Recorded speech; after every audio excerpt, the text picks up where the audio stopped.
Hello, hello, hello, and welcome to the Downsized Live, back on our regular Wednesday. Good to be back. First regular live of 2026, so welcome to the new year. My name is Christopher Durham, and this is my lovely wife. What was your name? 22 years, ladies and gentlemen. years. Laraine Durham, and together we're the Downsized. We talk about everything related to GLP-1 weight loss. You're going. You're like off to the races. Let's go. It's 7 o'clock. Like, what you don't get paid by the word, what are you waiting for? You don't get paid by the word, though. You know, sometimes you go to, sometimes, people just ramble.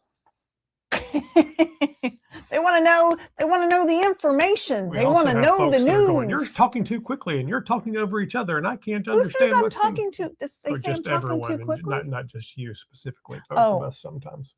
On the news, particularly sometimes. Yeah. You were kind of going on that news this past time. You were. Sometimes we get going too fast.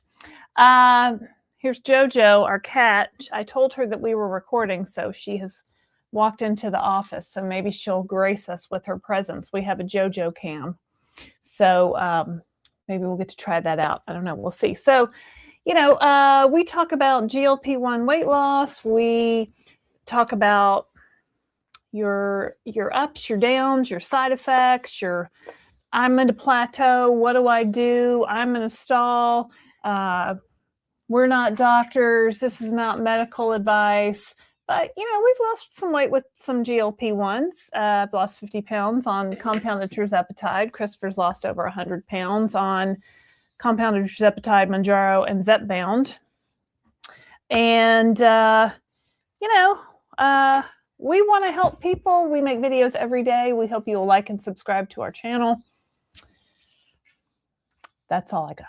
Now let's have some questions. So yeah, if you're new here, we're not doctors.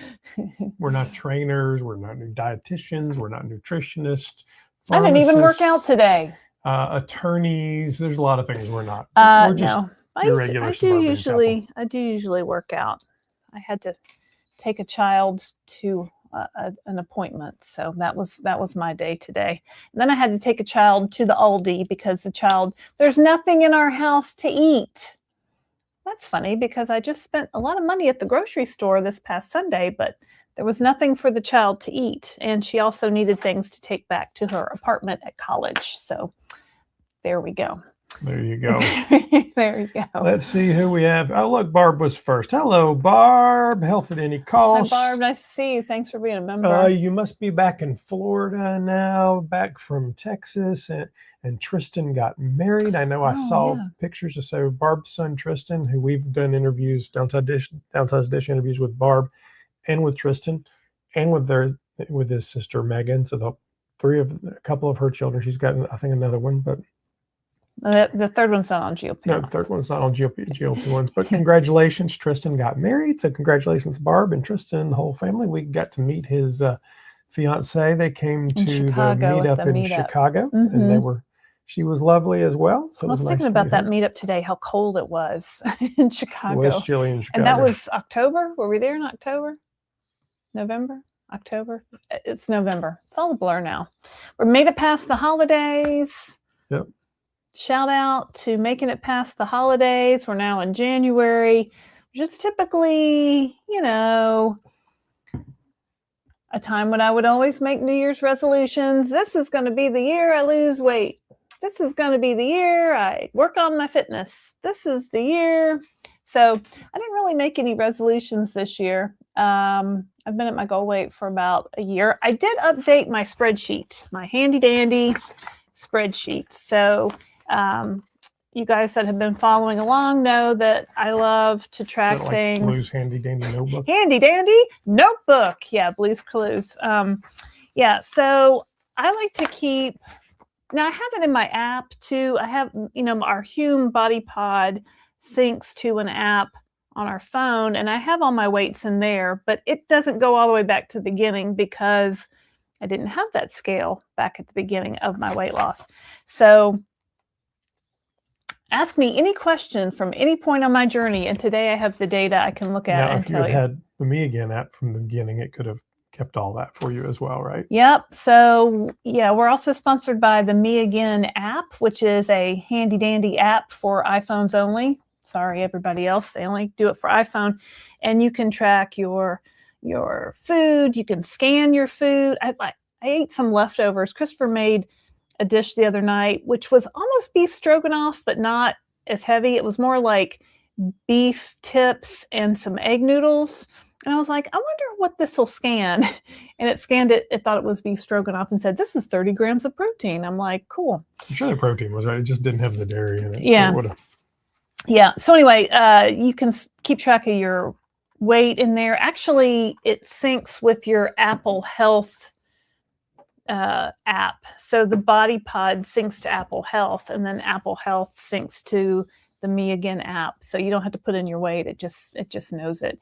If you have a scale that syncs to could you go Apple back Health. and put the data in? No. Me Again or no? Not in Me Again, yes. I believe I could, because you can log shots, you can log your weight, and you can put in the date, and you can put in. But you can't put data into the human. You can't put data into the Body Pod app because it doesn't know where that data came from. It doesn't know if it's good data or not. A lot of people have been asking us about that.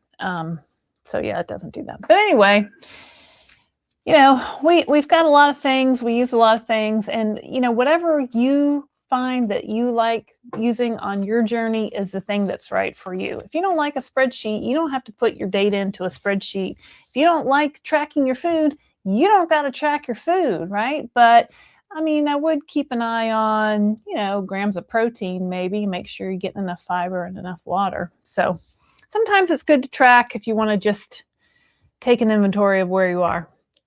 Thanks, Becky. Becky just gifted 1 Downsized membership to a random member of our live audience. So if that's you, congratulations. Thank you, Becky. And people always ask how that is selected. YouTube does. There's some magic algorithm. We have no influence over that. Yeah. All right. Let me see. I'm going to fix my microphone. Hang on. These microphones kind of pull down see, it's pulling down. I don't like it. I don't like it. There's Shanitha. Hello, Shanitha. Hello, good evening, all. Shanitha was about to come to blows with Christopher last night on the Members Live. Oh no, we weren't about to come to blows. No, we were having a friendly discussion about protein drinks and how she's used them for her 140-pound weight loss, which is awesome, which is fantastic. So yeah, I love a protein powder. I love a protein bar. That's really probably it. Yeah, I like the protein bars that are kind of like the candy bars, but have a lot of protein because I like candy. Dr. Green Esther's here. 999 super chat. Thank you so much. Happy New Year, you guys. I'm exhausted, but happy to be here. Hope is all as well with the Downsizers. We did an interview with this lovely lady. She's a chiropractor, and the interview is doing really well. Like some of our Downsized dish, sometimes they just take off. You never know. Which one. And Dr. Payne Nestor's, people are loving that one. So if you haven't watched my interview with her, you might want to check that out and get some good tips on how she's managing her GLP-1 journey. Yay, first hit the like. Woo woo. Okay, Becky Clark, let's go. Yeah, awesome. Nice to see you here. Doris Goody says hello all. Hey, Doris. Sandy Shore. Hi, everyone. Hi, Sandy. Terry Locken. Hello from North Dakota. Happy New Year's to all. I think Terry, are you coming on the cruise? Did I see your name on that cruise list today? I think we're up to 58 people are coming with us on the Downsized cruise. This will be our second Downsized cruise. It's June 4th through 8th out of Miami on the Freedom of the Seas. That's a Royal Caribbean ship. 4-night cruise will go to Nassau and the private island, Coco Cay. And if you want more information or to contact the travel agent to make those plans for you, go to our website at thedownsized.org. Been working with Kelly today. She's been doing some other things for me. Our travel agent is Kelly. So yeah, we're on it. We're working it. We're doing all the things. January and February are big times of the year for people to book a cruise, apparently, because holidays are over. It's called wave season. It's cold. I need a vacation. So we'd love to have you join us for that. Absolutely. So if you're new here, because I assume there's lots of new people here for the new year, hey, you're thinking about a GLP-1, you just started a GLP-1, you've got a GLP-1 in your refrigerator and you're too afraid to take the shot, ask questions, tell us what's going on. We're happy to answer questions where we can. We're not doctors, but we'll do the best we can. We're also happy to celebrate your wins, whatever those may be. You just started, you lost 100 pounds, you got a new dog, whatever, doesn't matter. We're happy to celebrate your wins. So let us know. And if you have something like that, and we will give you some confetti or maybe a dancing robot, or if you're really lucky, the Carlton, or Lorraine's very favorite one, the dancing girl. We need some new dancing people. I'm going to get some maybe new dancing we need people. like some of the downsized members to like send us pictures of them dancing, and you could make them into. Can you make them into things that would go on there? I'm sure I could figure it out. I don't. You know, like on Kelly and Mark. I don't want to become a career of having to make animated. No, they have the person every morning that's their dancer, so we could have the downsized dancers. Ooh, downsized dancers. Yeah, I'll have to make more work for him. Become a career of making animated GIFs. No. If you have an animated GIF of yourself dancing, send it to me at Laraine@thedownsized.org. Seriously, we'll put it up there. Maybe. I don't know. I don't know how this works. Well, I kind of know, but I don't really know. Yeah. All right. It's Grant Campbell. Hey, Grant. Good evening, all. Hey, Barb.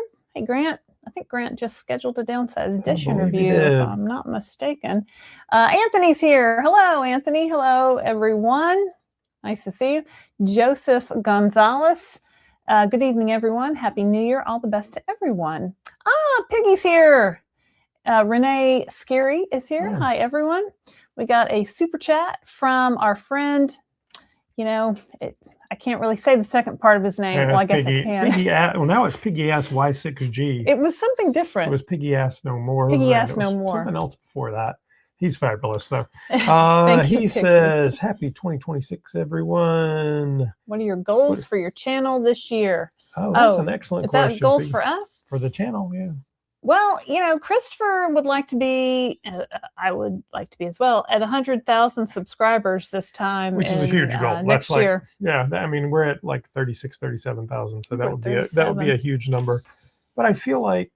so hit the like, hit the subscribe, share with a friend. And there's so much news going on right now. I feel like much news. You get Wegovy, obviously, oral pill. Just launched. You get orforglipron, you get Kegrasema, and the energy's building. Hopefully a launch for retatrutide in 2027. Did anybody get a prescription for the oral Wegovy this week? I guess it came out on Monday. Yeah. So if you got a prescription, let us know. Put it in the chat. Tell us, have you taken it yet? So you have to take it in the morning on an empty stomach. With 4 ounces, or less of water. 30 minutes before. Don't eat for 30 minutes.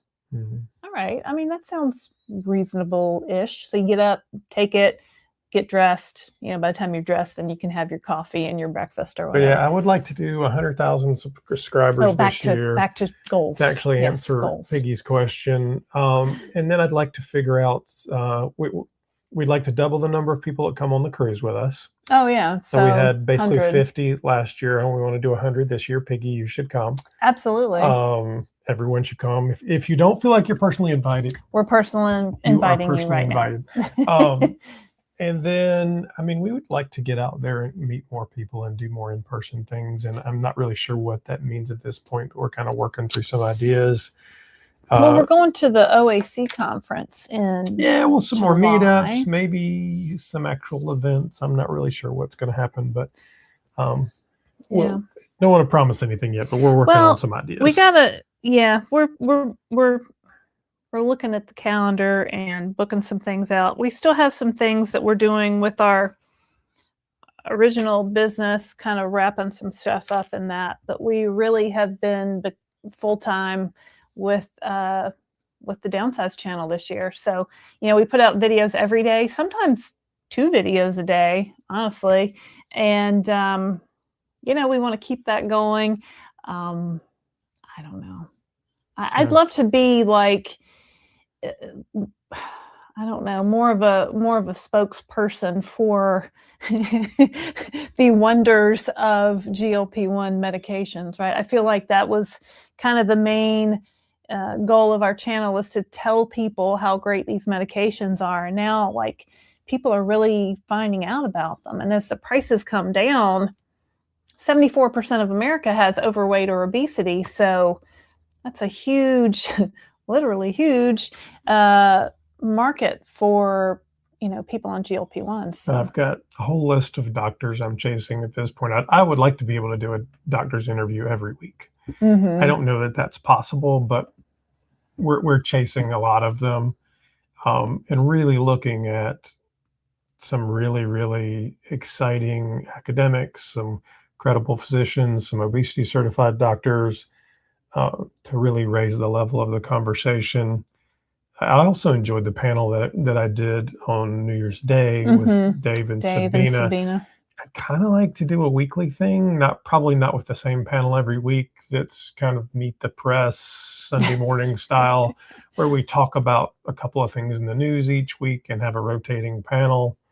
I don't know. It's a value equation on time and all those things, and how many people we can get involved. So that, there's a lot of cool stuff we could do, but it's really about pushing the conversation forward, continuing to push for better pricing, better accessibility for everybody, continuing to encourage you to take better care of yourself, to find a good doctor. As the prices have come down, and they're certainly not where we think they should be, that it should be cheaper, but the cash price is only one small battle. Really, we've got to get insurance to cover everybody. Right? At the end of the day, is it great that oral Wegovy is $149? Yeah, but it should be your copay for your insurance. It shouldn't even be $149. It should be $25 or whatever your copay is. That'd be great. That's the next great battle that we have to get to, and it's going to take a while. So that it's just an ongoing conversation, and we continue to push it forward. Yeah. Price. I mean, it's always been about price, right? And accessibility. So, but thank you for your support, Piggy. You're the best, man. Be you. You are the best at it. That's one of our viewers. Maybe they're here. It is. But yeah, thank you so much. Who else we got? Hold on, it's doing weird things. All right, Christopher's on the iPad. So we got all kinds of stuff. Should I grab JoJo and make her be a part of the conversation? She's sitting on the floor. Let me get her. Hang on. One moment. If you grab her, she won't stay here. Kitty! Oh.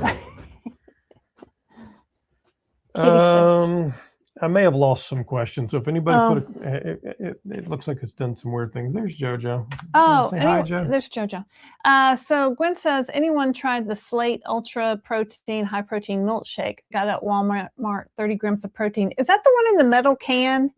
I think I got some of these for my daughter, and they were like coffee flavored because she loves coffee. And I bought a bunch. She didn't like them. So I ended up drinking them. And I kind of liked them okay. Did you like them? I think they're okay. I don't know about why are they in a metal can? It was like, that was kind of weird. I don't know. I guess I'm used to the Premier Protein, paper carton or plastic thing. So, but I thought they were pretty good. Yeah, the comments are doing weird things. Can we just keep talking for a second? All right. What else? Oh, here we go. Here we go. JoJo's biting me. Travis says, Laraine, you've said before that when you hit goal, you kept losing. Besides changing dose, how did you stop the losing? Eat more. My appetite suppression is stronger than ever. 3 weeks into maintenance at 10 milligrams. You probably need to drop your dose, right? So not doctors, not prescribing. I'm not, but if you can't eat, if your appetite suppression, if you're at your goal weight and you're still losing weight because your appetite is suppressed, well, you're on 10 milligrams, maybe try 7.5, right? So, if you're on a compounded version, it's a little bit easier to adjust your dose. Again, we are not doctors, right? So ask your doctor, ask your provider, but that would be, that's what I did personally. And this was back in May-ish. May? Jojo, I have my handy dandy spreadsheet. So let's go to the videotape. Because that was when I started at 193 pounds. I got to 143 pounds, got to 50 pounds down and said, this is my goal weight. And I first did that 7/12/2024. Yeah. 7/12/2024. And that I was on 7.5 at that point. And then I think came around to the next May, this past May, and I got down to 138. And I had dropped my dose down to 5. I got down to 138, and then we went to Amsterdam on a business trip, and I guess the 5 wasn't really holding me back, so I was able to eat more, and then I popped back up to my 143, 144, and I increased my dose to 7.5. So it's kind of just been a trial and error process with me in maintenance. I kind of thought, maybe over the holidays I'd need a little higher dose, a little extra help, but I didn't go up in dose. I stayed on 7.5 all through the holidays. On 10/17, I weighed 143 pounds, and on January 2nd, I weighed 144 pounds. So I gained a pound over who cares, right? It's like negligible. So you just kind of have to really find what dose works for you, because what dose worked for me, what dose works for Christopher is not going to be necessarily the dose that works for you. So you really have to, just kind of trial and error it, figure it out, ask your doctor. But there's only so many levers you have. You have medication, right? You can adjust your dosage, you can adjust your calories. So in that case, because it's often hard to eat a lot more bulk of food, you're looking for more calorie dense, nutrient dense foods.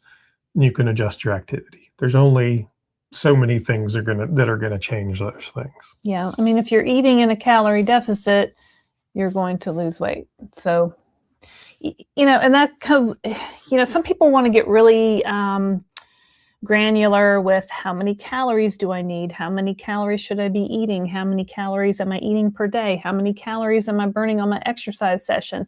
And the thing is, it's not an exact science, right? It's all estimates. It's all estimates, and it's all over time. It's not, in a 24-hour period. Your body doesn't reset for the next day. It's kind of over time. So, you kind of just have to figure out, I need to eat breakfast. I need to eat lunch. I need to eat dinner. I need to eat 30 grams of protein at each meal. For me, I try to get 80 to 100 grams of protein a day. I'm trying to make an effort to get more vegetables into my lunch, into my dinner. I bought some bagged salad at Aldi, not just the lettucey ones, but with cabbage and kale and carrots and, more actual, not just iceberg lettuce, which doesn't do anything for me. But trying to get more easy vegetable options, into our meals. We do a lot of steam and bag vegetables. We do a lot of fresh vegetables that we put in the microwave or in the air fryer. I don't microwave any vegetables. It's not true. Well, the steam and bag, the frozen ones. You like those, yeah. We get those a lot, like the peas and the peas in the corn are the only ones I like. The rest of them. Broccoli we usually do fresh. Carrots we like roasted. Cauliflower we've put in the air fryer a few times. Mm-hmm. It can be good if you season it up. It gets it's like watery. You need stuff. Anyway, I don't remember what I was originally talking about. Imp Fister, who's a member, thank you, says, any advice for using GLP-1s to combat some medication's tendency to increase hunger? Were you asking questions on the page earlier? I think you were. I don't. That's not what GLP-1s are. I think what she's asking is she is taking other medications that have a tendency to cause weight gain, and she's hoping that GLP-1s can help her with that. Is what I think. And I think the answer to that, but please talk to your doctor because medications have all kinds of interactions, and we're not doctors. I think it doesn't change the GLP-1 protocol. You need to take your medicine. You need to take your shot each week. You need to eat protein, drink water, stay in the calorie. It doesn't change the GLP-1 protocol at all. And we don't know enough about your health. We're not doctors to speak to how it will impact the other medications you're taking. I have heard reports that it does, but past that, I don't know. Well, I mean, what comes to my mind first is that GLP-1 medications are prescription medications to treat the disease of obesity and some other things like sleep apnea. Zepbound's approved for sleep apnea. I think Ozempic is approved for some cardiac issues. So beyond it can be prescribed for many things beyond treating the disease of obesity. Yeah, that's where a doctor is practicing medicine, as Condi Carmack says. I wouldn't know beyond that. We have heard reports from other people that it has worked for them, but I don't know that it changes the protocol at all. So I don't know. Let us know how you do, though. Good luck with it. Little Bell says, Happy New Year, Downsizers. Hey, Lily. The dude CHT says, any tips on getting rid of or soothing allodynia? It sucks. First side effect ever once I hit 15 milligrams. So I had pretty much regularly had allodynia for the entire time. Comes and goes. Sometimes it's worse than others. If there's a way to get rid of it, I have no knowledge of that way, and I've never seen anybody say they could get rid of it. Mine pretty consistently is on the lower part of my back and the tops of my legs. Why it's there, I don't have any clue. And honestly, I have to, I'll usually take an Advil. I don't know that the Advil does anything whatsoever, but it makes me feel psychologically better. And then there's some clothes that I just cannot wear because the texture of it exacerbates the allodynia. So there are some clothes that actually soothe it a little bit. I have, particular for shirts, I have some like athletic stretch, kind of silky. I don't know what that material is. Like a wicking material. That's really soft that I'll wear, and that helps a little bit.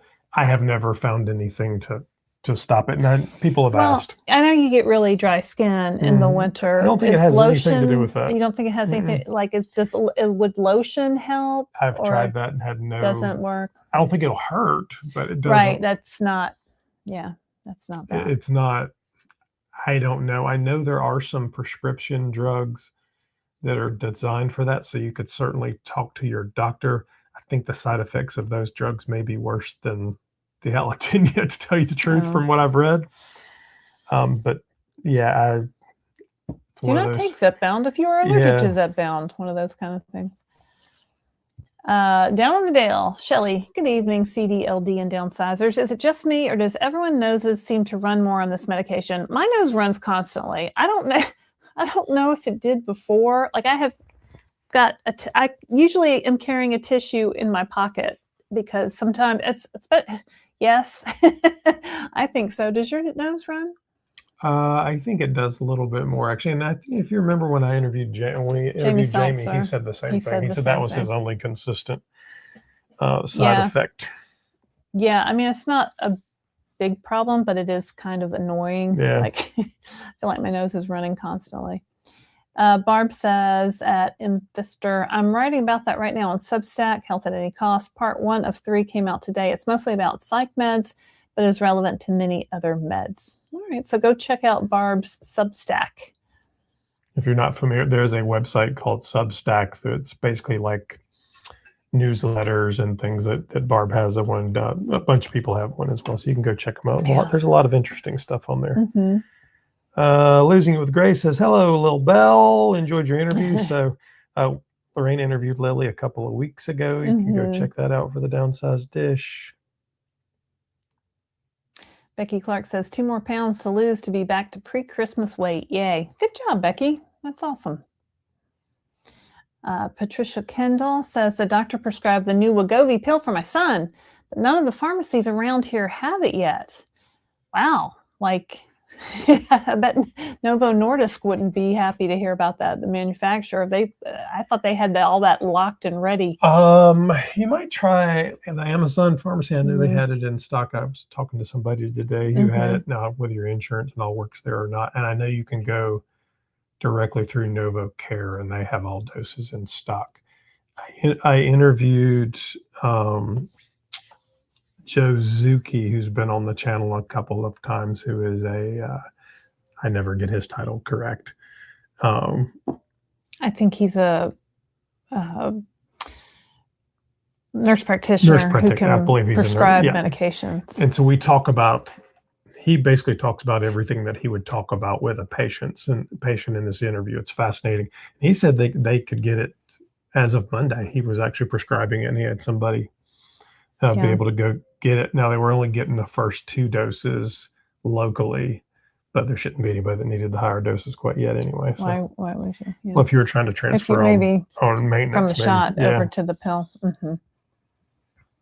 Evelyn Bose says, I ordered the book Enough. Looking forward to the book club in February. Awesome. So Oprah is coming out with a new book. I think it comes out January 22nd, 23rd, and it's called Enough. And she wrote it with a doctor. I forget the doctor's name. We have it available on our Amazon store. I think. If you go to thedownsized.org and click store, you'll see our Amazon tab. We're Amazon affiliates. So what I was thinking we do is do a book club type of live on Thursday nights, starting the second Thursday in February. So I haven't gotten the book yet. I've only read some excerpts. So once I do get it, I'll give more of an outline on what we'll do for those lives in the coming weeks. But I love all things Oprah. You know, she talks about in this book, from one of the little excerpts that I read, or maybe from her interview with People magazine, she went off her GLP-1 because she wanted to see if she could maintain it on her own, which I think so many people think, oh, I've got the good eating habits now. I've cleaned it up. I've lost the weight. And now maybe I don't need this. Is this medication do anything? Maybe I don't need it anymore. So she went off, and in a year she gained back, what did you say, 20 pounds? So. And if you're not an Oprah fan, that's okay. Yeah, the bulk of this book is actually written by Dr. Ania Jobfree, I think is her name, who's an endocrinologist, and really goes into the science. And there's a lot of really, really good content in it. Yeah. Whether you're an Oprah fan or not, I don't think it really matters. Oprah just sort of raises the level of the conversation. I'm a big Oprah fan. So if you're not, this may be, it's fine. It doesn't matter. We have something for everyone here at the Downsized. Have you tried the Bearbell PB&J bar? Not the PB&J one. I've tried several of the other ones, and they're very candy bar-like. I like them. They're also kind of pricey, so yeah, if I see them on sale, I might get some. I saw some puff bars at Aldi today. They had the cookie dough flavor and the brownie batter flavor, so I picked up boxes of those. And but no, the barbell ones are tasty for sure. It's like eating a candy bar. Hi from Australia. Lindy Wilk. Well, hello. It's nice to see you here. Thanks for joining us. Pammy Law, 16. Hello from New Hampshire. I have cousins in New Hampshire. Do you know anyone named Scopertus? Diane Raw Girl says, good afternoon, you two. Good afternoon, Diane.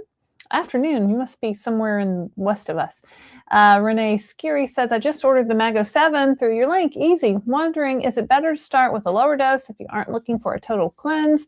Just wanting to keep things moving.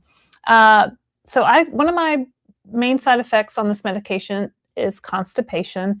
And so I like this product called Mag 07. I learned about it through the course of doing this channel.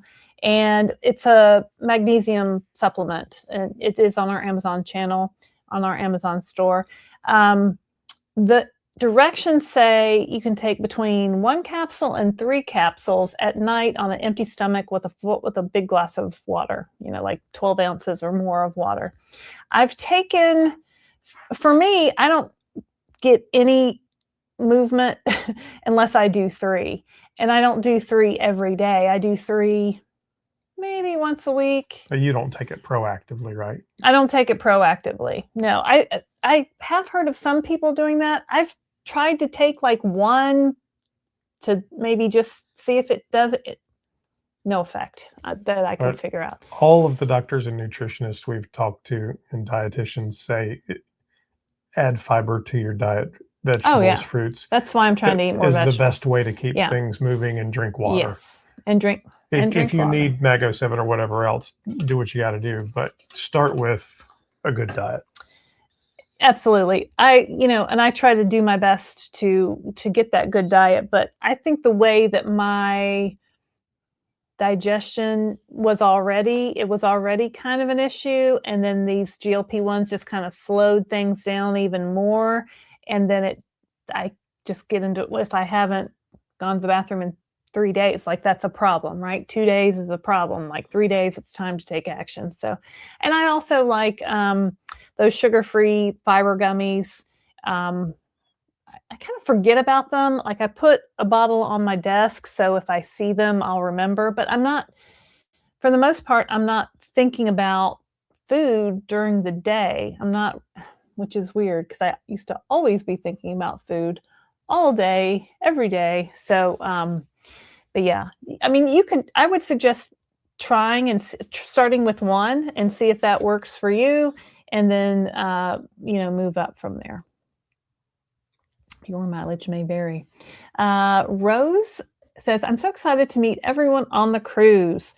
Yay, Rose. I think did I send you an email today? Did it go through? I think it was like kind of trying to bounce back, but I wasn't sure why. Joe's Sleep and Slim Down Journey. Hey, Joe. Happy New Year, Chris and Laraine. Hey, girl, everyone. In the UK, it's late there. Yep. Maggie Linton, happy for 2026. Love watching you two each day. Thank you. You're welcome, Maggie. Thanks for watching. Michael Clanton's here. Do you know the name of the product that stops digestive processes of the new Wegovy pill? Snack? Yeah, I think that's what S-N-A-C? So it's not a product. If we're talking about the same thing, it's not a product. It's a way of creating the pill, a buffering mechanism. So your stomach doesn't dissolve it. Yeah, that helps your stomach.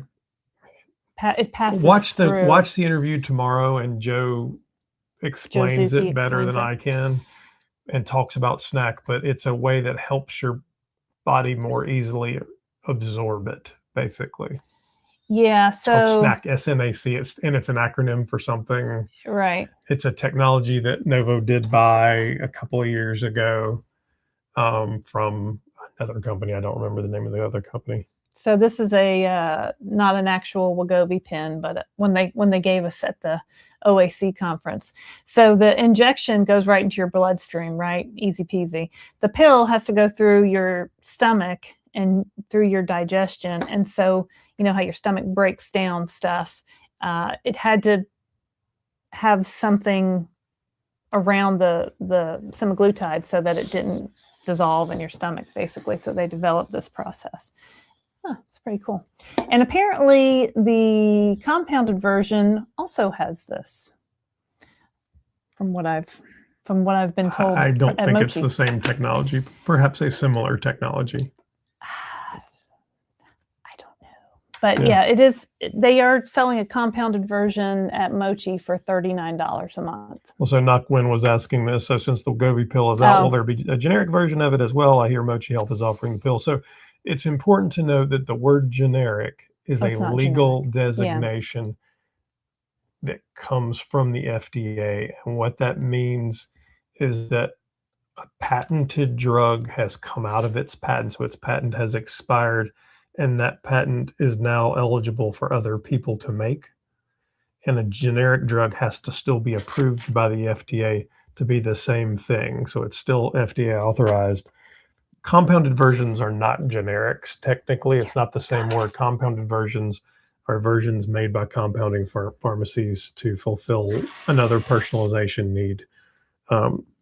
It's legal verbiage, but it's not technically a generic. It's a compounded version. So Yeah, I mean, Mochi Health is running a big promotion talking about this compounded semaglutide pill for $39 a month. So I have a link and a code in the description if you want to check that out. Valerie Wilford says, hey, from Massachusetts. Hey, Valerie. Joe's sleep and slim down journey. Please let me be a downsizing dancer. Me and Sir Michael if you want to do yes! if you want to do that, post a short, like a 1-minute short of you dancing on YouTube, TikTok, or wherever. But you have to tell me so I make sure I know it's there, and I can go get it, and we can do send us a link to you dancing. It won't be an animated GIF like that, but I can do a little side video. Wouldn't that be fun? We could have the Downsized Dancer of the Week. Cool. Oh, Don Boner, who knows? Maybe B-O-E, long, who knows? I just started Zepbound October 25th, down 20 pounds, and have learned so much by watching the Downsize. I've been exercising and eating protein. Yay, Don. That's awesome. Excellente. Yeah. Are you drinking water too? Good job. Susan Wittenberg. I've been using 2.5 milligram. I have insurance coverage. Hooray. And $100 discount from Lily. Will the cost go up when the dose goes up? There's no way to know the answer to that. There's no way for us to know what your insurance company has negotiated. Yeah, so usually there's no way. So technically the actual price of the pen goes up, but because we don't know what your PBM negotiated and what portion, I think it says you're using the savings card as well. There's no way for us to know what you're going to pay out of pocket. Yeah. Yeah, we have insurance, commercial insurance, but it does not cover obesity medications. So if that's you, there is a savings card. You can go to the Eli Lilly website, download the savings card, and you should be able to get the pen now for $4.99 a month or less, depending on your insurance. Your mileage may vary, but pre-January 1st, these babies were $6.50 a month or $5.50 a month if you had the older card that was grandfathered in. Anyway. But so he has insurance that pays for it, that's paying for some portion of it. And then the Lilly savings card is paying for some portion of it. It shouldn't go up from what your cost is now, but it's so tricky. Your mileage may vary. If you're using the Eli Lilly direct vials, the price does go up. That's another option. But if you're not using that because Eli Lilly vials are self-pay. It gets very complicated and very confusing. So, yeah. It's a pretty narrow question. Been on semaglutide since March, and I have lost 53 pounds, and I just switched to Mochi, and today I received my tirzepatide and hoping to not have any side effects. What I would tell you is I've taken Zepbound, Mounjaro, and tirzepatide, so same active ingredient in all three, obviously. I've actually taken it from 6 or 7 different compounding pharmacies over the course of the last 2 years. I've never noticed a side effect difference or a weight loss difference. Well, she's going from semaglutide, though, to tirzepatide. I'm just giving her my point of reference. Yeah. Sometimes my body reacts differently, but I have never associated it with changing from compounded to branded. Sometimes it reacts differently on the branded too. It's weird. It's every dose, every week, your body can do what it wants to do. And with switching from semaglutide to tirzepatide, generally what we found is people have less side effects, but your mileage may vary. So, if any of those side effects do pop up, make sure to touch base with your doctor or with your Mochi physician. You can send them a message through the portal very easily, and they should respond within 24 hours. Losing at Grace, was there any discussion of sarcopenic obesity as a result of GLP-1s at the obesity conference? Sarcopenia is where you are losing muscle, right? Your body is basically digesting its muscle for fuel. Is that correct? Or again, we're not doctors. It's what people like to lovingly call skinny fat. Yeah, you know what? There's a lot of not really. I don't think I was in any I asked 4 or 5 doctors about it, on that. Yeah, honestly. Um, of the doctors that I asked about it, they universally agreed that the benefits of weight loss so far outweighed the problems of losing muscle that the sarcopenic obesity thing was significantly overplayed as a scare tactic. They're like, I would rather have you be 100 pounds down than worry about losing a percentage of muscle. We can help you with that. I yeah, can't help you get the 100 pounds down and get your blood right. pressure down and get your A1C down. You're doing this cost benefit analysis sort of thing.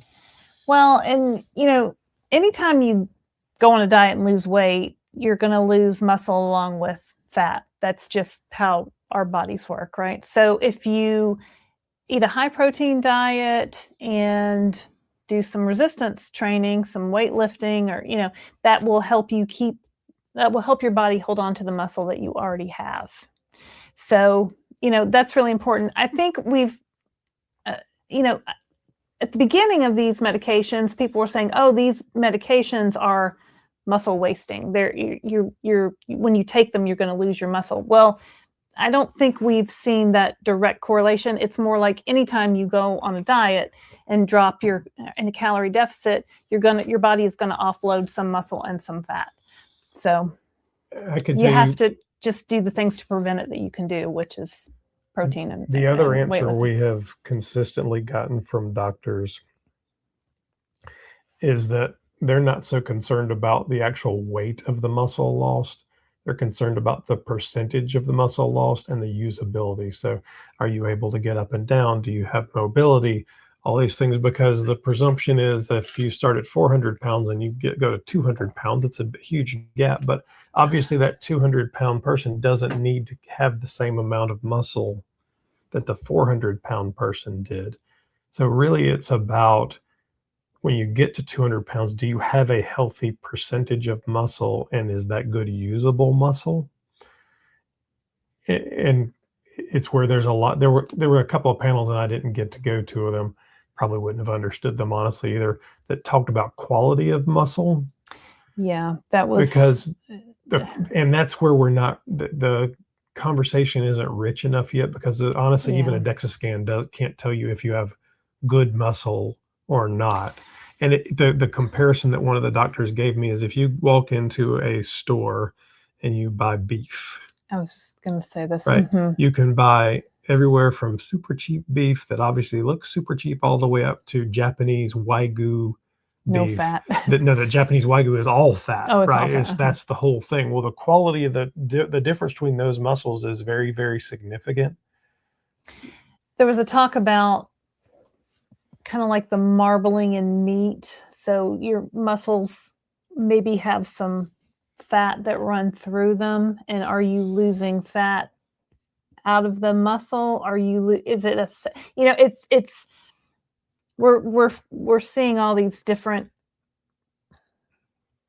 conversations and studies. Well, and what they were getting to too is, they don't even, although DEXA scan is very good, what DEXA scan is really telling you is your lean mass, and your lean mass includes more than just muscle. It includes your tendons, and includes all kinds of stuff in there. Your heart. And then it doesn't tell you the quality. So they're looking, and there were a couple of people there that were working on newer measurement forms, different tests and different things that are pretty far out. So they were trying to figure it out. I did not meet a doctor that was so concerned about muscle loss or sarcopenic obesity that they would not prescribe these medications. Yeah, I listened to a podcast with a doctor named Dr. Gabrielle Lyon, and she is big on muscle. Like, her whole premise is, you better be building muscle every day of the week, because it's just going to help you in every single phase of your life, right? So if you're interested in that, she's on Spotify. She's gives you protein. If you subscribe to her or email list, she gives you protein recipes, and she talks about lifting, like, just very focused on keeping muscle, building muscle while on a GLP-1. To her, it's the number one most important thing to do. Now, for a regular person like me, I want to keep the muscle I have. I did lose some muscle according to my scale. When I lost weight with the GLP-1, I also lost some muscle. So I went from 193 to 143, and not quite half of that was muscle, but it was kind of close according to the scale I had. Where do you fall in your muscle percentage now? What should you be? Where do you fall in those? I mean, I think my body fat percent. I didn't ask that. Muscle. Well, I have 109 pounds of muscle according to my scale of my 143 pounds. Does the body pod say that? Where does that fall in there? I'd have to look. I mean, I got the magic app. I have body.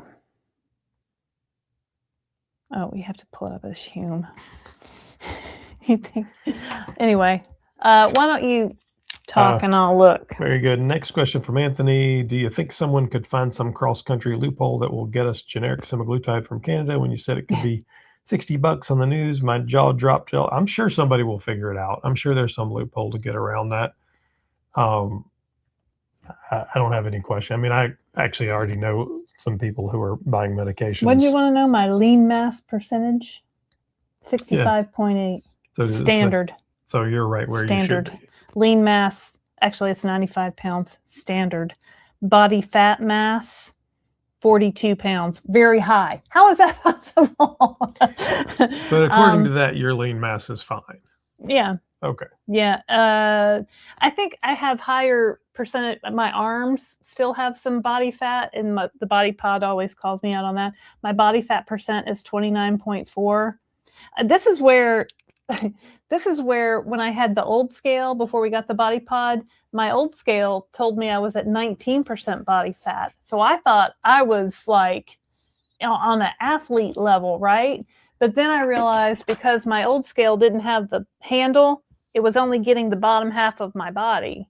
It wasn't taking into account all the body fat in my arms and my chest and all that. So that's if you really want to get. Well, and the DEXA scan was good, the good information. Well, right? And the DEXA scan was within 1% of the body pod reading. So bye-bye old scale, although, it was real easy, but it wasn't real accurate in terms of muscle. Michael Clanton says, have a question, use QQQ to get recognition. Thank you, Michael Clanton. Thank you, Michael Clanton. Let's see, who do we have out? We have 348 people out there. My name's Christopher. This is Laraine. We talk about GLP-1s. We're not a doctor. We've lost 150 pounds. If you're new here, feel free to ask questions. Start it with a QQQ, as Michael Clanton just said. If you haven't already, hit the like and subscribe button. We appreciate your support. We're here most Wednesday nights, unless it's a holiday or some other random thing where we adjust it around. Joe says you will definitely get there, Christopher and Laraine. Your channel is the first place for any new GLP-1 user. Well, thank you, Joe. Yeah, so how many we got? 350? That's what, 351. That's what I just said. Oh, you just said that? Yeah. I wasn't listening. She doesn't listen to me. Well, we only have 137 likes, so what's up with that? Don't you like JoJo? Isn't she just the cutest kitty in the whole wide world? She's so cute. She's so cute. It was a good day for kitties today in North Carolina. It was 70 degrees. It was like, I love a 70-degree day in December. Like, I'll take that all day long. I know the cold weather is coming probably next week or something. We have such weird weather here. I think most of the country was mild today, but man, I love those nicer days. So JoJo was out frolicking today. Leslie Davis says, hey, Downsized, I think you will make your goal to 100,000 this year. Well, thank you. Thanks, y'all. I mean, we started, I think at the beginning of last year, we were at right around 3,000. So 3,000 to 35,000. That's crazy. Yeah. So it's 100,000 seems insane to me. That's more than 3 times growth. Yeah.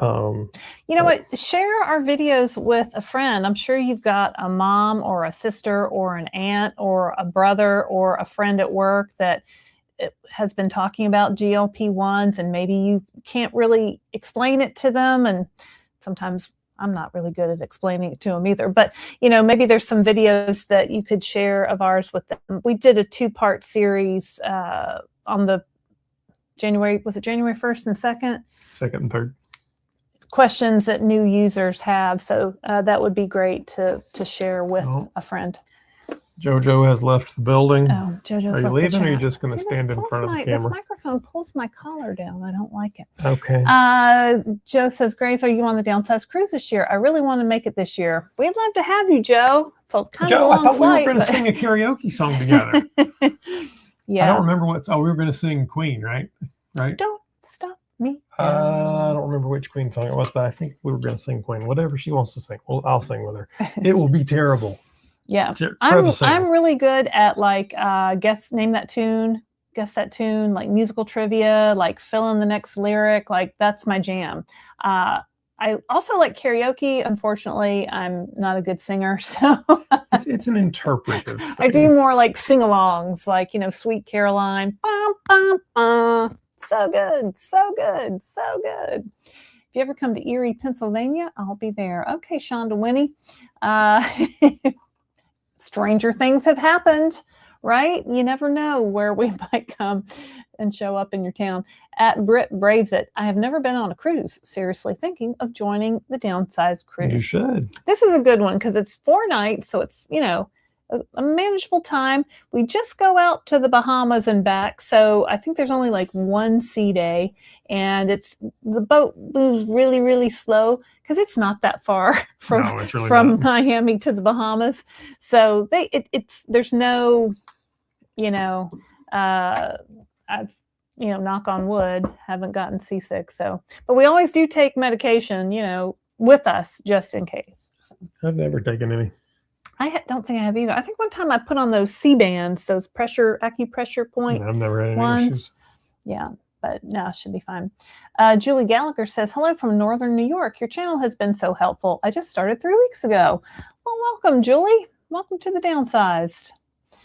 Let us know all your questions. Shorty's here. Hey, Shorty. Helios, I think you meant to say hello. Yep, Shorty, I saw that you had stopped a medication and then you restarted after some medical things. So welcome back to the GLP-1 world. TT Trucker says, Happy New Year. I really appreciate what you guys do here. And my question is, are you guys thinking about switching to the pill? What y'all think about the pill? Well, so the one that just came out, the Wegovy pill, is semaglutide, and we have been on tirzepatide the entire time. I don't know that I'm going to switch to that one. What I'm doing right now works really well. I think if we were starting this, oh yeah, definitely. And I walked into a doctor and said it's $149 a month, and you can lose 16-70% of your body weight, then I would have taken it right then, filled it, and been taking the pill quicker than a heartbeat. Yeah. So what I take now is compounded tirzepatide through Mochi Health. So I get a little vial, I get insulin syringes, and I pull out my dose, and I take a once weekly injection. And the price for that is $199 a month for the medication, and then a $79 a month membership fee to Mochi Health.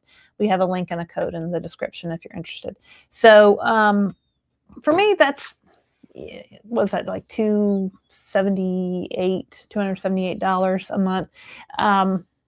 Pretty good price, right? It was the best price around for a really long time. So now with this Wegovy pill, the introductory starter dose is $149. It is semaglutide. I've been taking compounded tirzepatide. So you know what, you have to see how what your insurance will pay for. Maybe you can get, the pen for $25. Maybe your insurance covers that, and that's where you start. But if you don't have insurance coverage, then you kind of have to figure out what. I had somebody email me today that their insurance would pay for the oral Wegovy for $25 too. Ooh. We don't have any insurance that covers any of it, so that's not really an option for us. Yeah. Honestly, I'm more interested in orforglipron. I may well test orforglipron when it comes out at some point this year. I think the side effects profile look a little better than the Wegovy side effects profile on it. And I would guess it'll be a similar price, if not a little cheaper than the oral Wegovy. You don't have to wait to eat or drink or anything. You can take it anytime. It's a small molecule peptide, so it's a slightly different thing. But we'll see. I mean, I think orforglipron will be a bigger launch than Wegovy will. From the business side of it, I think Lilly's going to knock it out of the park with that one. And I may well test it. I actually will have a doctor's appointment probably about that time, so we'll see. And if I don't like it, I'll go back to tirzepatide. It doesn't matter. Well, and orforglipron, it's not out yet. It's pending. It's been submitted to the FDA for approval. So maybe March, maybe May, maybe we don't know, right? So, but we'll definitely keep you posted on that. But the oral Wegovy is really just huge. It's just a huge breakthrough. It's a huge point of access for so many more people. So, if you're thinking about doing it, I would say do it. That's coming apart. All right, I'll quit playing with that.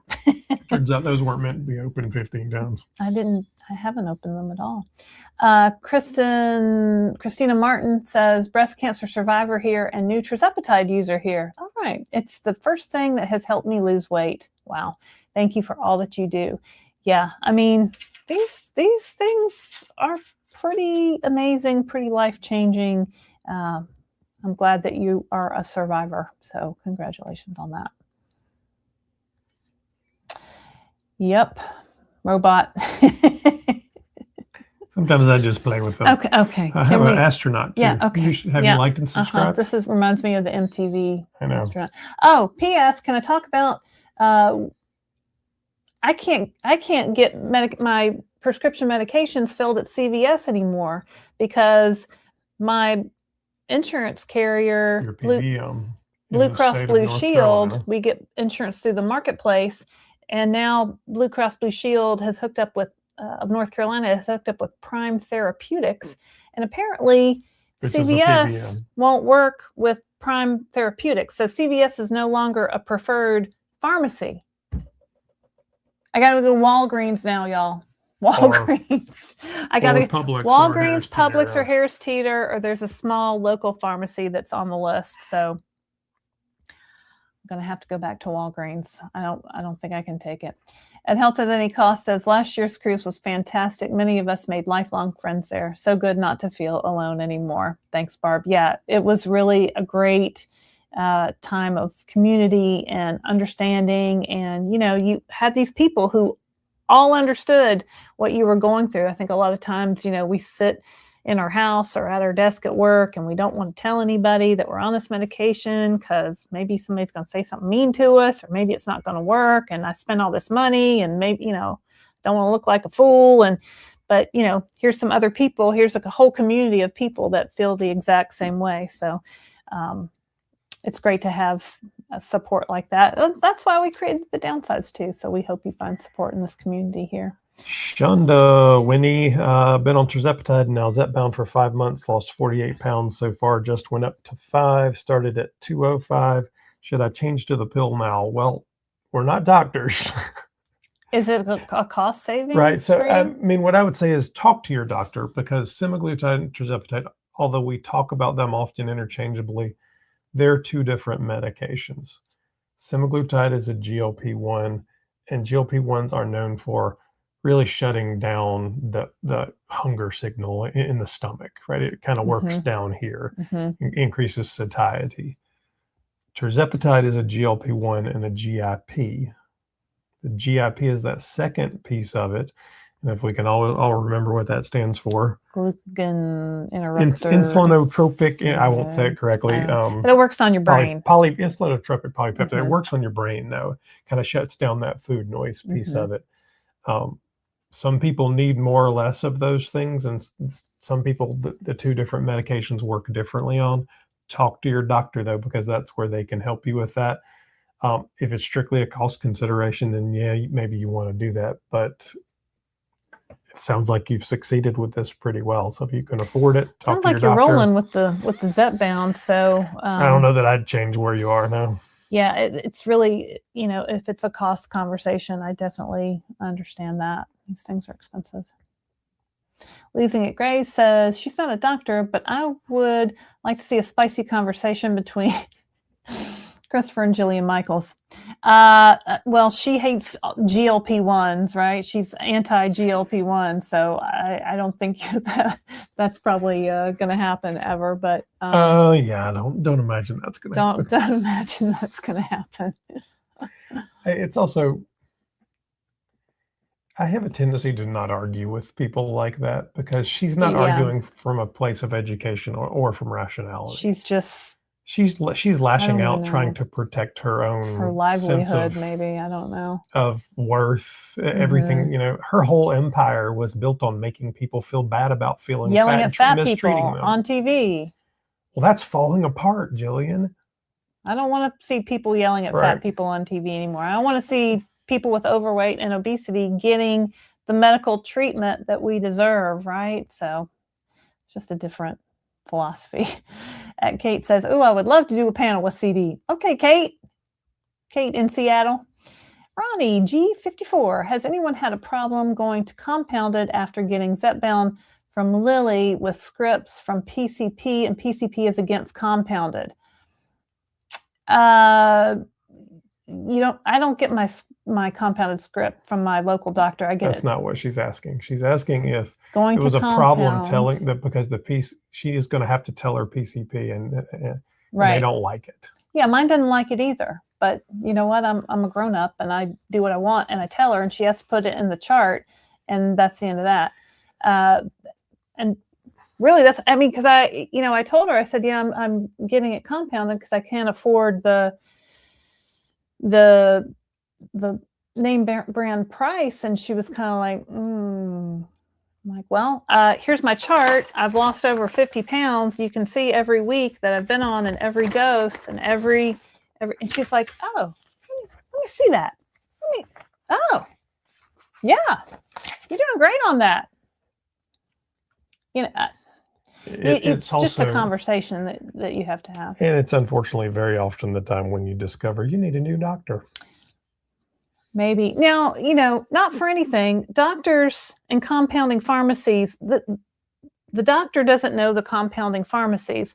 Compounding pharmacies are not FDA approved. They're regulated by the individual states. So if a doctor doesn't know this compounding pharmacy, they can't recommend, they haven't vetted it. They can't recommend it. And I understand that. We don't need to defend doctors. That's not what we're here for. I understand where they're coming from. However, I have been on compounded tirzepatide now for over 2 years and had great success with it. So Ronnie's question is, how does she tell her doctor? And what do you say if the doctor gives them a hard time? I mean, I just, like I just told you, like I told mine, you know what I mean? Like, if they're going to yell at you and berate you and give you a hard time, well, you can always just get up and leave and find a new doctor. And that's kind of a pain, but you want a doctor who is going to be supportive of your journey. And there are obesity medicine certified doctors out there. You can Google it, Google your town. You might have some locally. We have a link on the Downsized.org on the resources page that you can search for an obesity. Yeah. So certified. We don't make any money off of it. It just links to a database. Yeah. So, and I also see my telehealth doctor through Mochi Health, who is fantastic. If I have any kind of question, any kind of problem, I can message him directly 24 hours a day. So I feel, very supported there. Super Skitty Cat. My friend is getting a prescription for the Wegovy pill this week from her doctor. Woo woo. Awesome.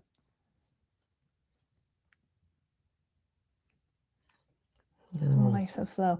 Losing It Grace. Diana, she's got to come on and share her experience with the masses. We really want to know what it's like. Is that the Wegovy pill? Oh, yeah. Linda Dorman. Hey, Linda. Thought of Christopher today when I heard the new federal dietary guidelines for Americans. Eat real food. Yeah, what is it? Red meat's at the top of the food pyramid and whole milk and grains way at the bottom. I heard just a little snip about it, but that food pyramid's old. It could use some rework.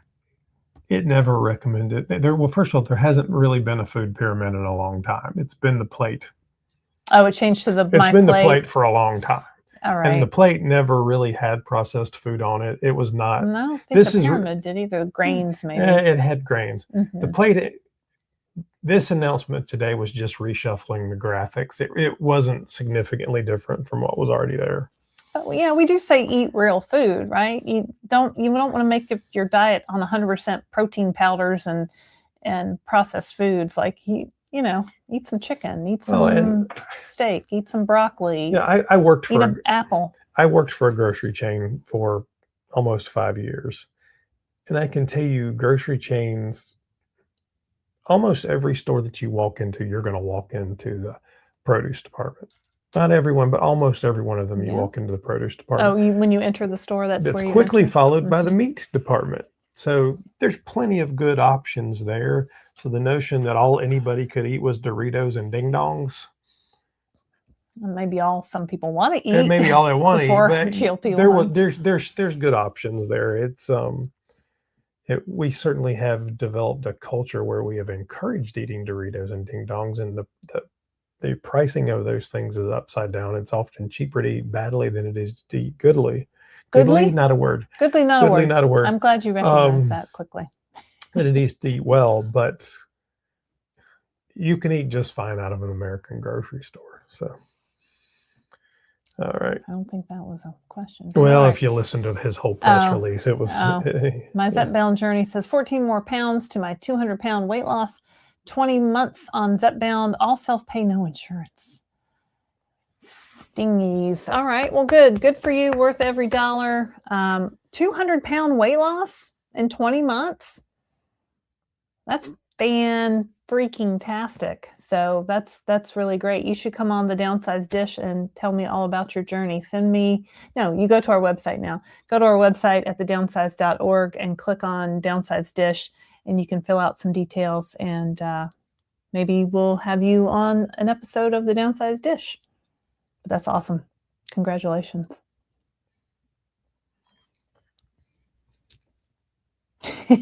Kate says, I think the metal can is because it's better for recycling. Oh, yeah. Getting away from plastic and all that. I didn't even think of that. Yeah. Well, yeah.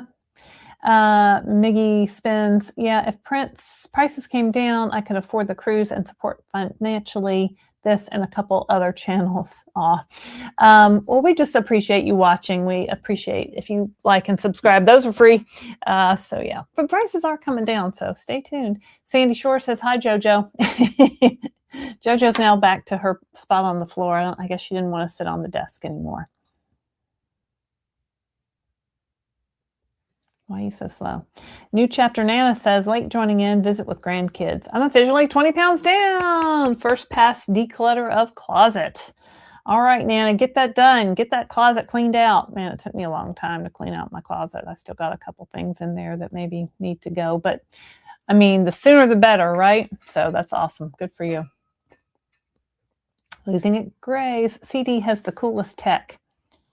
What tech? JoJo Cam. Oh, yeah, I don't even know. Honestly, that cam is a silly little why do we even have that one? That's just a little webcam. That was sitting on top of your computer. It was for the longest time, and on a little tiny tripod sitting there. We've been trying. He's been trying different equipment and different things out to try to figure out what works best in our home studio office. Well, between that and we travel, so it's it's taking stuff with us. My car. I don't like that. Kaylin says 3 months of tirzepatide are at home.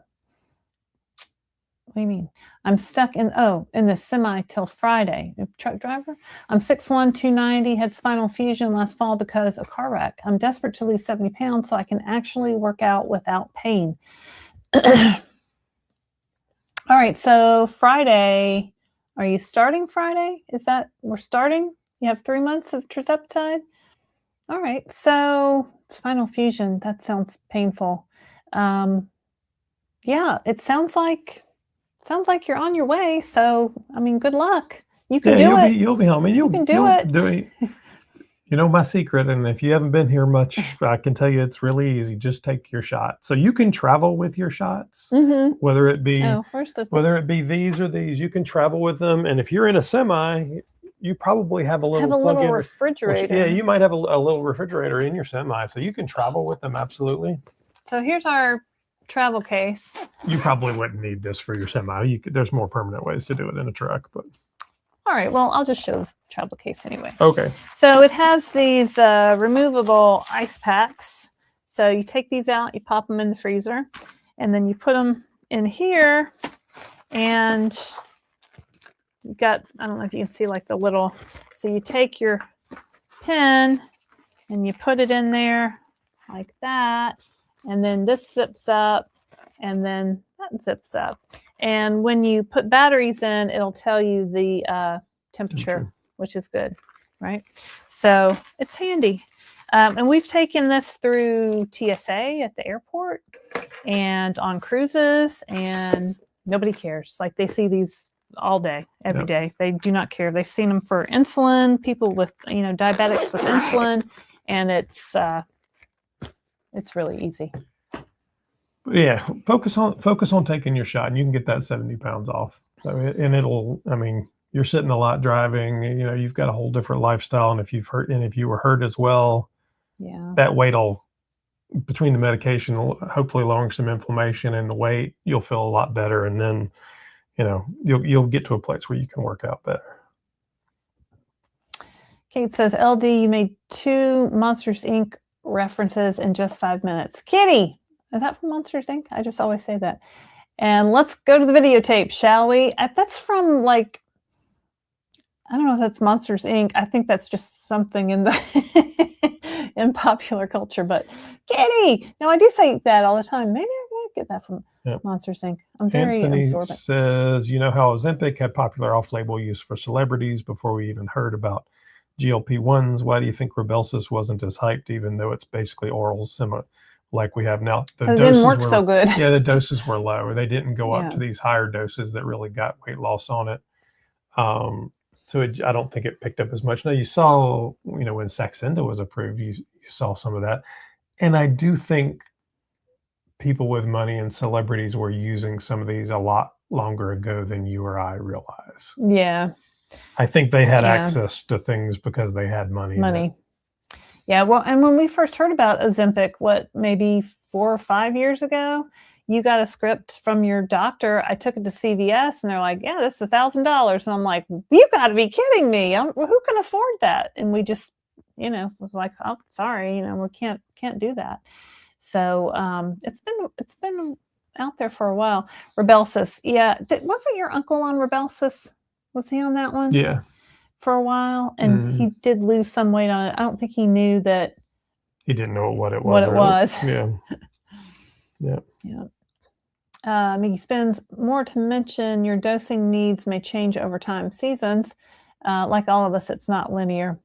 Absolutely. Yeah. So, and I think I interviewed Summer, the dietitian, the other day. So that interview will come out. She's got a new cookbook coming out next week, in a couple weeks, and next week on Tuesday.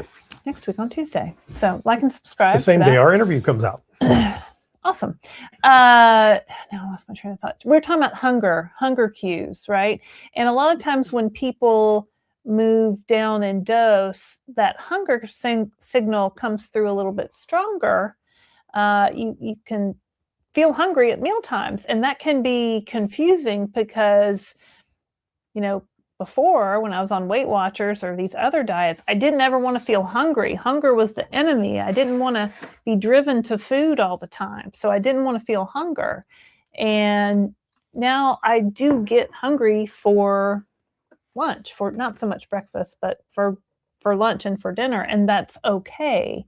That's our body telling us that we need nutrition and it's time to eat. And it's really hard to change that in your brain and recognize it and continue to fuel your body. Like your body still needs nutrition. You can't just not eat forever. It's not good for you.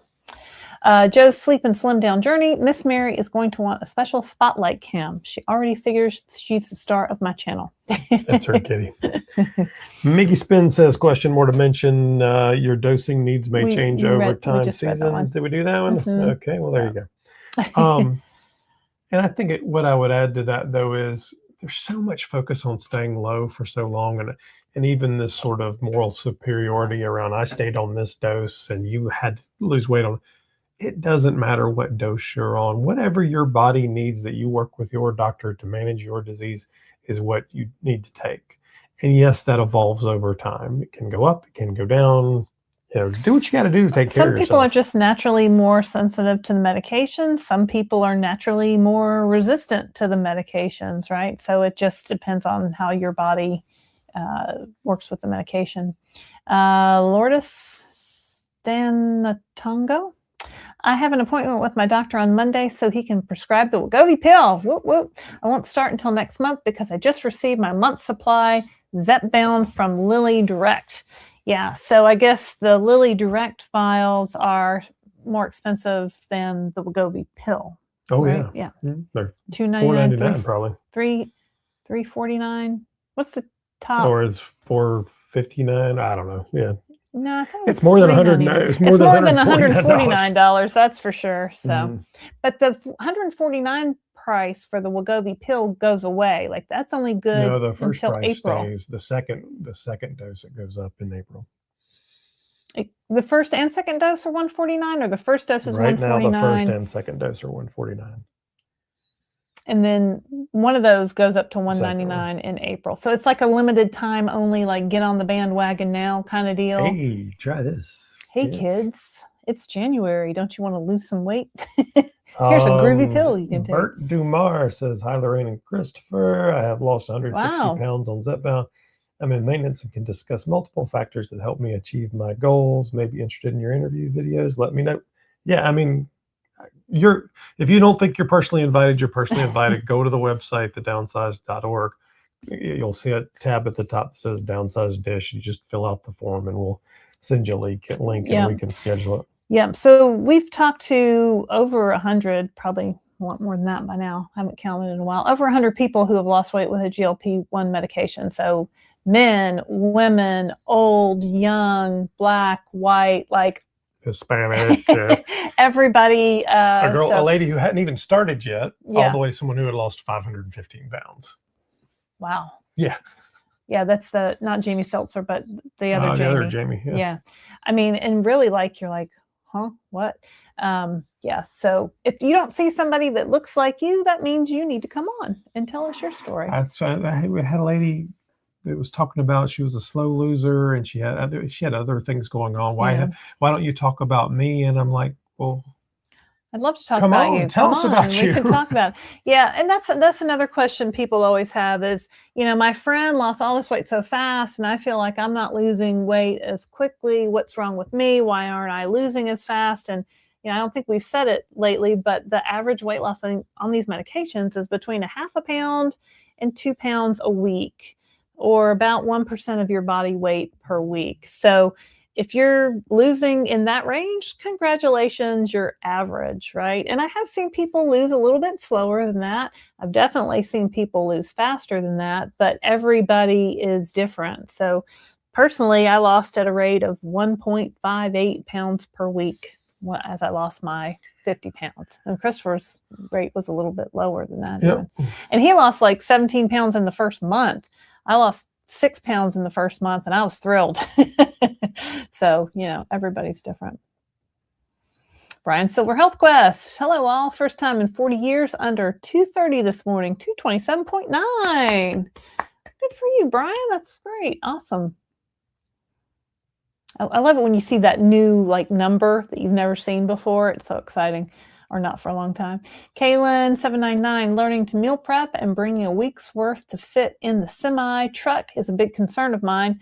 Lord willing, this meds work for me.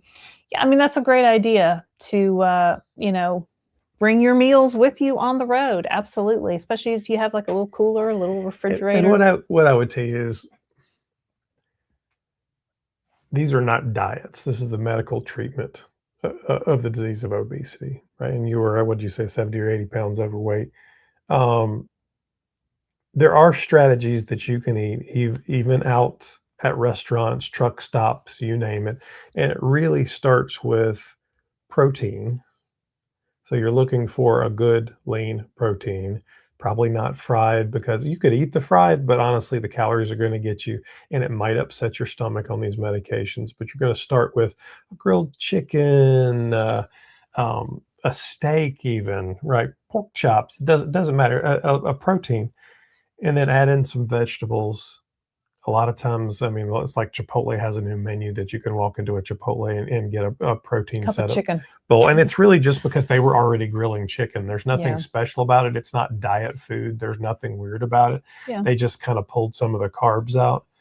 But when you start these medications, odds are it's going to reduce your ability to eat a lot anyway. So it's really about, how do I get good lean, good protein in to begin with?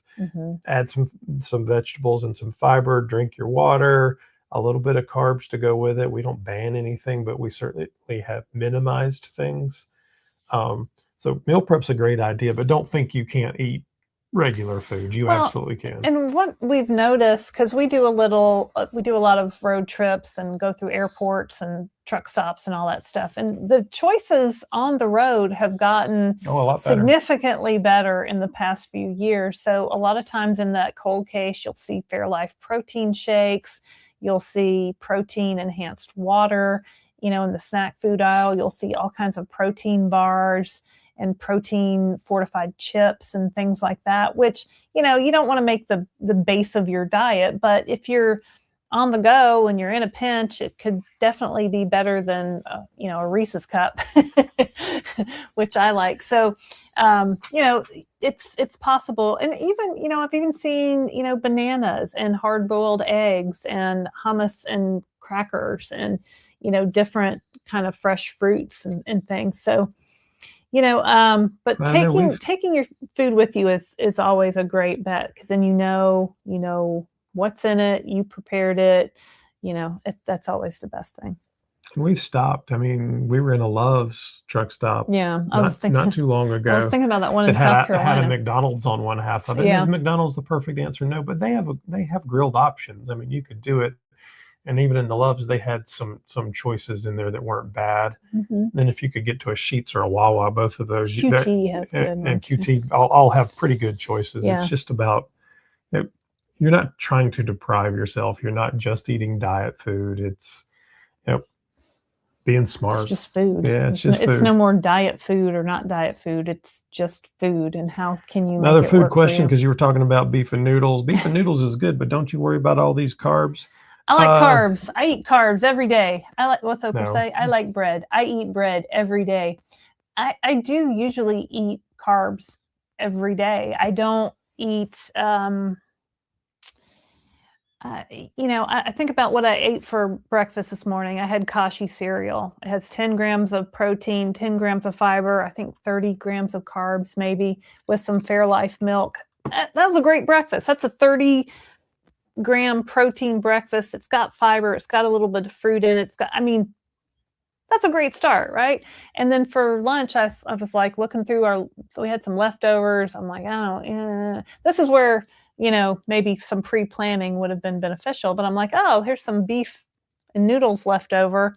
And so I took it out and I ate some of it. I didn't eat all of it because I mostly just ate the beef out. And I did eat some of the noodles because, I'm moving around. I'm active. I need I'm not eliminating carbs from my diet.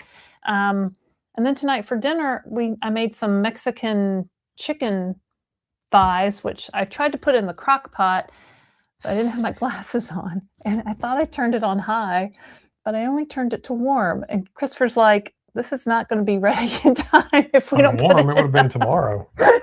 It's like it wasn't even cooking.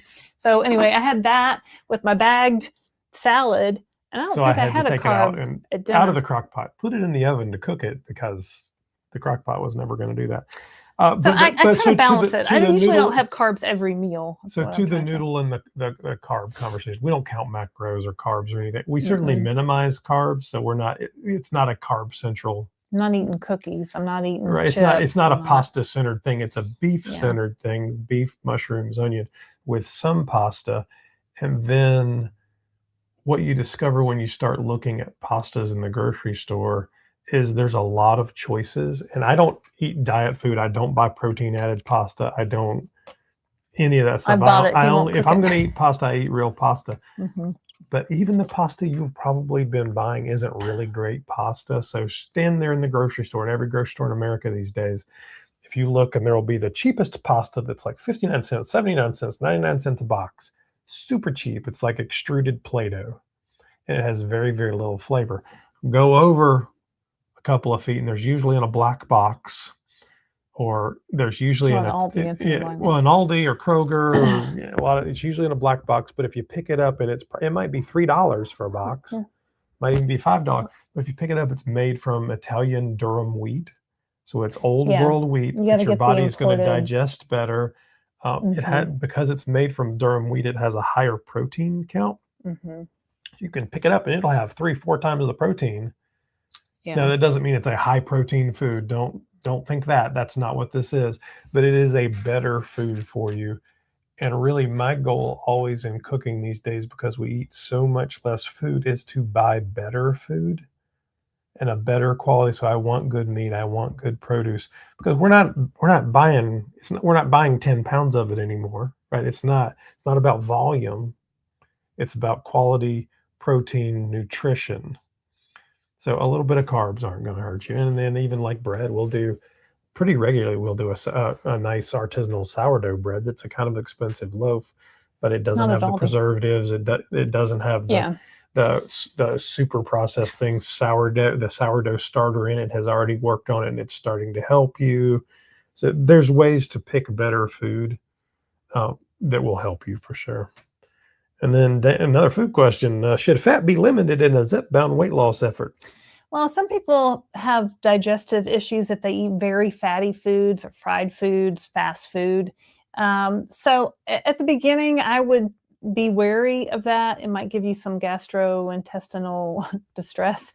But really, the whole thing about these medications is that they're medical treatments for the disease of obesity. We're not on a diet, right? It's like where I'm like, I eat bread every day. I don't want to be on something where I have to eliminate food groups. I don't want to live my life like that. You need to find things that you like. Your first job is to find things high in protein. Your second thing is to add a vegetable or a fruit. And you're not going to be able to eat that much, right? You're really going to be limited in what fits in your stomach now. You're going to be really surprised that you're only going to get so many bites, and then you're going to be like, I can't put any more food in here. So, I mean, you do need some fat in your diet. I mean, I like to add avocados are a great source of fat, olive oil we cook with, but you want to eat like quality foods, right? So you need some fat to keep things moving too. It kind of keeps going. But because beyond taking the medication and eating, like she said, you also have to stay in a calorie deficit, right? If you're not eating less than your body needs, you're not going to lose weight, right? You've got to hit under that number. Right. So if you haven't run your TDE or talked to your doctor or your dietitian and said, here's where I should be eating, whether you're counting calories or not, at least you have an idea of it. You're not going to lose weight. Well, if you start with that, it's going to be really hard. You're going to hit that calorie really quickly without any other nutrition in it. I mean, I like to tell people, and I'm not a doctor, eat your protein first. If you have a plate of food, eat that piece of chicken, eat that piece of meat first. And then once you're done with that, then if you have other room in your stomach for other things, then eat other things, and then stop when you're full, because you will get that full signal, right? I never got a full signal before. I could eat bags of cookies, bags of chips all day long. I never got a full signal. Well, now I definitely get a full signal. It came on pretty quick at first. I remember Christopher and I, took 5 bites of food. I'm like, I can't eat anything else. And he was like, me either. Now that was only the first month or so, right? Now we're over 2 years in, and if I want to overeat, I I can overeat on this medicine. I won't feel good, but I can out eat it if I push it. But I don't want to, right? But sometimes especially during the holidays, like there was a lot of food around and maybe, I ate more than I usually did, but that's okay. It's like, I was talking to Summer, the dietitian, about this. It's an example that she gave. She said, being on these medications is like bowling with the bumpers up, right? So, you can veer off and maybe eat something that, maybe isn't good for you, but this medicine's going to push you back to the middle and kind of keep you on the straight and narrow. Anyway, Anthony says, did you guys ever connect with the true crime YouTuber who had the police officer that had that channel? No, we didn't connect with him. I forgot about that. What's his name, Anthony? Do you remember? Yeah, he's like, yeah, I got a little channel over here. I'm on Zepbound. And we're like, can we come on your channel? Yeah, no, that'd be awesome though. Yeah, no, I totally forgot about that. Howdy, y'all. Hey, Jennifer, Nebraska. Hit that like. Yes, please. All right, we got 340 viewers and 225 likes. So hit that like button. It didn't cost you anything. Hit that subscribe button. Help us get to our 100,000 subscriber goal for 2025. We should make that like a catchphrase or something. Somebody give me a good catchphrase for that. Maggie Spin says, at Vister, some antidepressant meds cause weight gain as an example. This is not related to food noise. This gain is usually inflammation weight, not fat per se. Yeah, and I think that's what it might have been you, Meg. Somebody was talking about that today in the comments, and we just don't know enough. We're not medical. I read a lot of research, and I think the challenge right now is, although there's a ton of research happening against all of these drugs, there's so many subsets of research that could be done, like this, antidepressant meds. Are they doing that right now? Yeah, I don't believe they are. I haven't seen one. I think right now they're doing the research that's going to sell them the most medications. So it's going to be looking at the big groups. Yeah. But it's an interesting question. I just don't know the answer. Becky Clark says, congratulations to all that this is the year to try GLP-1 medications. You are at a good site for support and questions and answers. Well, thanks, Becky. We appreciate you being here. Becky's also a member of Club Downsized.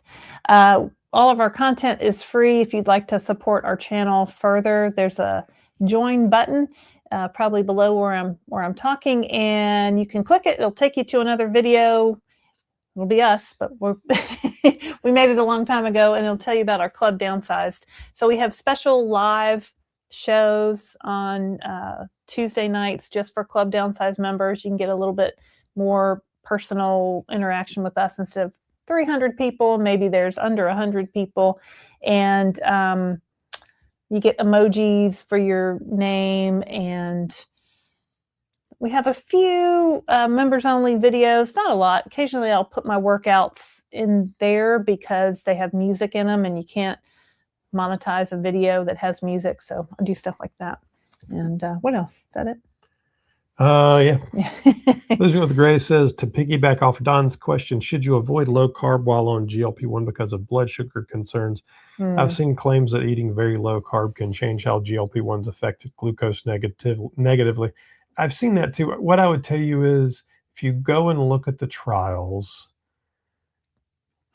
Lily particularly, did they put them on any particular diet? No, it was just sort of Mediterranean. I mean, it was just kind of a regular, what most doctors would recommend diet. Yeah. I think naturally, because so many people are focused on protein and so many people are worried about constipation, the diet's going to start with protein and fiber, no matter what you do, which is automatically going to make this a little lower carb, no matter what, unless you're eating fried chicken every day and you're getting carbs that way. But chicken doesn't have a lot I think of carbs, you're going to end up being lower carb no matter what you do. I haven't seen any research that would say that you need to be low carb, high carb, whatever. I would say just focus on protein and then whatever else you can fit. I mean, the deal is, if you're eating and I know there's some vegetarians out there, so that's going to be slightly different for them. But if you're eating meat and it's protein driven by meat, it also has a tendency to have higher calories in it. So you're going to meet your calorie goals pretty quickly. Yeah. Just eating your protein. Plus you're going to run out of space in your stomach because the medication's tamping it down. So hopefully you can get some fiber and veg in there to get some other nutrition and help things keep going. There's not a lot of room left in there for carbs at the end of the day. Yeah. So, I mean, I did Weight Watchers for years, and a lot of those years, Weight Watchers would change their plan every couple of years, change how they calculated the points or whatnot. And for a lot of years, it was pushing, carbs were very high in points, like oatmeal. Some years were 3 points. Some years it was 5 points. Some years it was 2 points. Then one year it was 0 points, which made no sense. And this is why it's confusing. But a lot of people have been in a kind of a low carb mode with other diets for so long, and they come to the GLP-1 and they're like, oh, well, I had success with a low carb diet before. Maybe I should try that again. And you don't have to. You know what I mean? But I would suggest focusing on protein. You can eat pretty much whatever you want, but you really need to focus on whole foods, protein, fiber, water, eating all the micronutrients, vegetables, fruits. Honestly, my goal, you can eat whatever you want. Yeah, I mean, my goal is to build good, healthy eating habits, a food that tastes good that I want to eat for the rest of my life. It's not to deprive myself. It's not to feel sadness over what I'm eating. I don't want to do that. I used to make so many concoctions on Weight Watchers that were low points because I was saving all my points for snacks because I wanted to eat all the time. So my goal with Weight Watchers was, I would eat the 0 point foods like the chicken and the vegetables, but then I'd still be hungry. And so I'd spend my points on, junk food, which was getting me nowhere, but it tasted, you know what I mean? Like it was lighting up my brain. The sugar was lighting up my brain. So now when I eat something high carb, high sugar, it doesn't light my brain up like that anymore. I still like those things and they taste good, but my brain doesn't say, oh, give me 5 more cookies. My brain says, oh, that was good. And that's enough. And that kind of tastes a little sweet and you're done. Let's move on. It's like a whole different way to honestly, it's a great time to try new foods. Get out there and go walk through a grocery store and find a vegetable you've never eaten before and try it. Find a protein you've never eaten before and try it. Well, I've talked not a lot, but kiwi fruit, right? That's I had a dietitian, Gianna Beasley, I think was her name. Yep. She wrote the book, The GLP-1 Solution. Is that it? No, GLP-1. Something like that. Something like that. Gianna Beasley is her name. And she talked about kiwis are good for constipation, which was something I had never heard. And I'm always looking for constipation help. So I bought some kiwis. Sometimes Aldi has them. And, it's great. It's not something that I buy on a weekly basis, but it's something maybe to try that maybe you haven't tried before. Girl Ninja. Have you ever overate while dining out and tummy hurt and was very uncomfortable? Sure. Yes. What helped? Water, moving around. I like to diet ginger ale personally. Tums.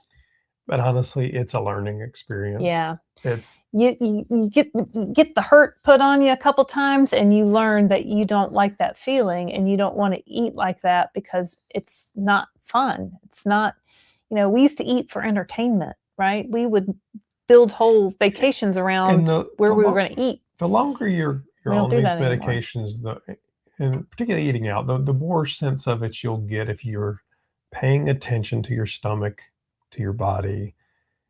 You'll know when you're getting there, and you do it a couple times, and you'll be like, man, if I had not taken those last 3 bites, I'd feel a lot better. Well, you have to recognize that signal. Because you'll get there, but you have to recognize that signal earlier and just stop.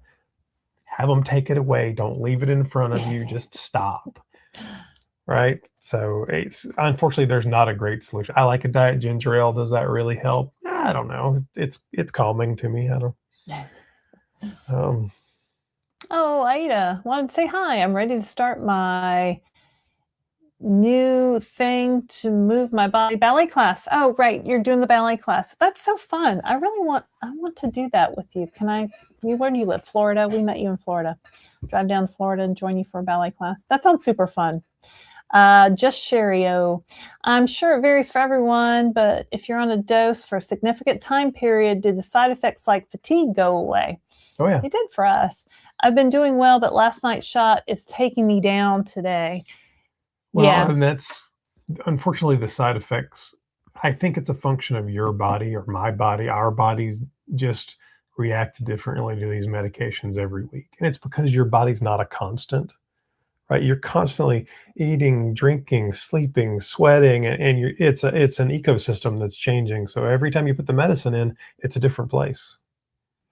Well, so at the beginning, we got really fatigued, like the day after shot day, maybe sometimes 2 days after shot day, to the point of like, I would take a shower and be like, I'm exhausted. I got to go lay down.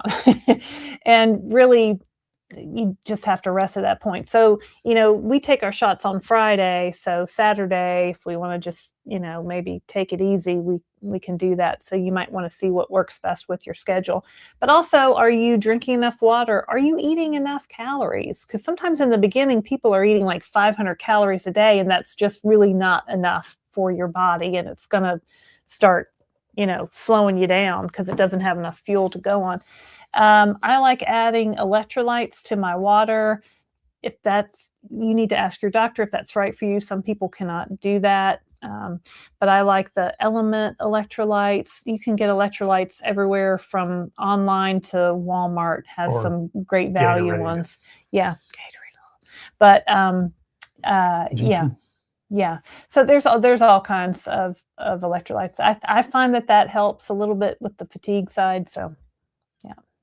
Becky Clark says, being cold, we'll have a hot flash and then cold. Becky, I'm cold all the time. Now, I'll tell you, for Christmas, we both got the ultralight. Oh, yeah. Do you have yours up here? I was wearing mine today. Maybe, I don't know.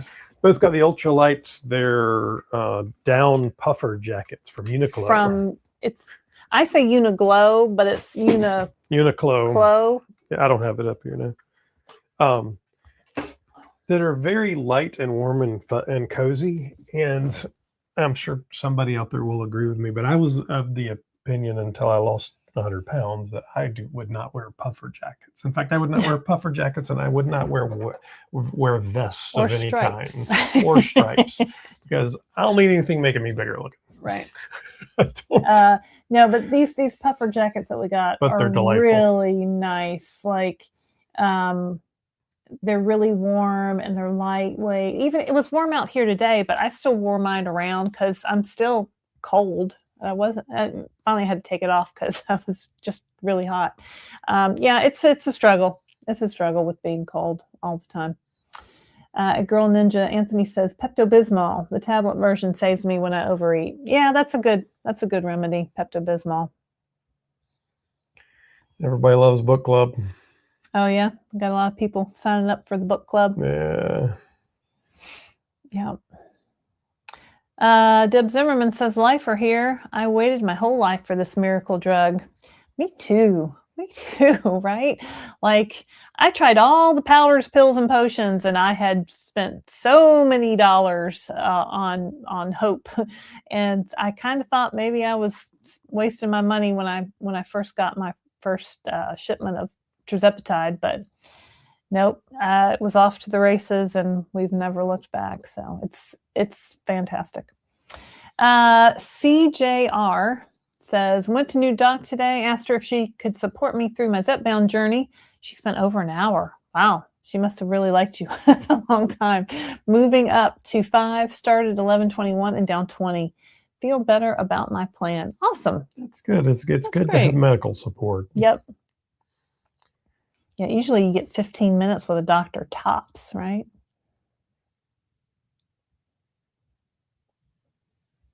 Bert Dumars, thank you to those that said I should reach Out directly to Chris and Laraine. I just sent them a message about my journey. It was not easy, but it was life-changing. Awesome. Well, thanks, Bert. We'll take a look at that. George says, why are the tirzepatide doses are different at almost every compound pharmacy? Thank you for all you do to keep us informed, motivated. So the doses makes it personalized. Yeah, the doses legally. So there are FDA regulations around 503A pharmacies that require a compounding pharmacy in order to make a medication like this for it to be personalized. And those regulations are kind of vague, so there's not a lot of content there. And you can go, if you search for them, you can go read the regulations. The way those have been interpreted by compounding pharmacies is in a few different ways. Number one, it's in dosing. So if they can give you a dose option that is different from the brand manufacturer, then that is a personalization for you. Number two, it's an ingredient. So if you have niacinamide or there's a long list of different vitamins and things that may help you with whatever your specific needs, and your doctor can work with you with an additive. So that's number two. Number three is actually, and they talked about this a good bit in some of the court cases, with dosing patterns. So maybe you microdose, maybe you dose twice a week, maybe you dose in longer things. Doesn't matter, but then the combination of those things was the whole treatment, which the judge actually spoke about, was the personalized care that came out of it. So I get this particular vial that I used all of came from Medivera Compounding Pharmacy, and it was tirzepatide compounded with niacinamide, and this was this pharmacy was not an odd dose, but we have seen, the top dose is 15 milligrams. We've seen 16.6 milligrams with some pharmacies. We've seen 8.8 and just different doses like that. It doesn't make that big a difference to the treatment, but it keeps it within the FDA regulations of compounding. There's no effort to standardize across all compounding pharmacies. They can't legally mimic the branded doses, so they all pick whatever works for them. And honestly, it's probably a function of what their equipment will mix best. Well, Empower, they do 15, like they don't change their doses, but they do compound with niacinamide or different additives like that. Hey, it's Connie. Connie, look, I got your little sign. Yay, Connie made this for us. Next week is going to be a big healthcare conference called JP Morgan in San Francisco. There are going to be several companies announcing new drugs and therapeutics in obesity and metabolic health. Yeah. Ooh. I know, I've been getting press releases all day on it. They like to send them to us. Awesome. Are you going, Condi? Let us know. Yeah, I don't know. Condi, you'll have to explain it all to us.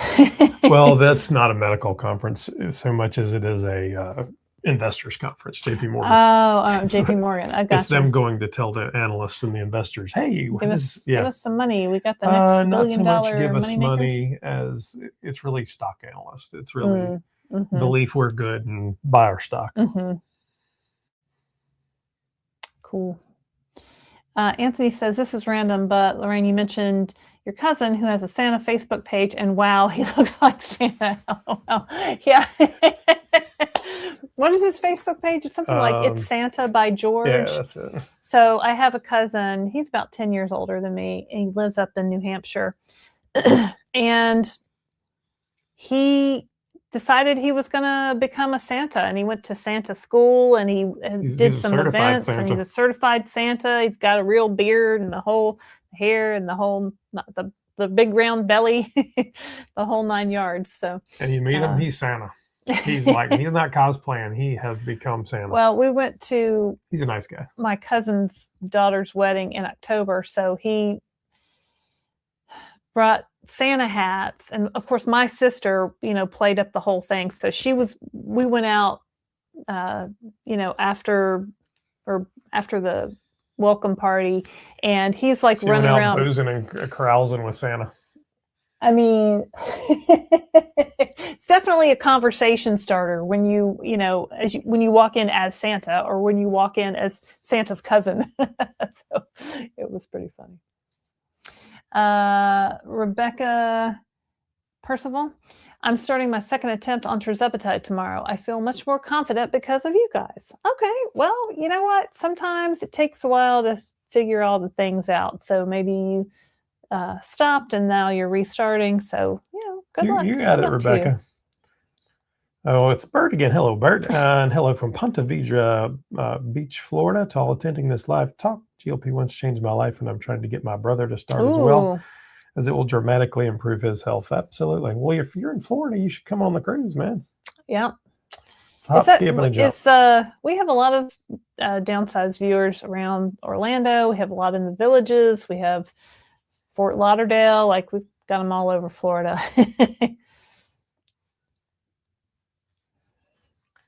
Let's see. Hello. I know.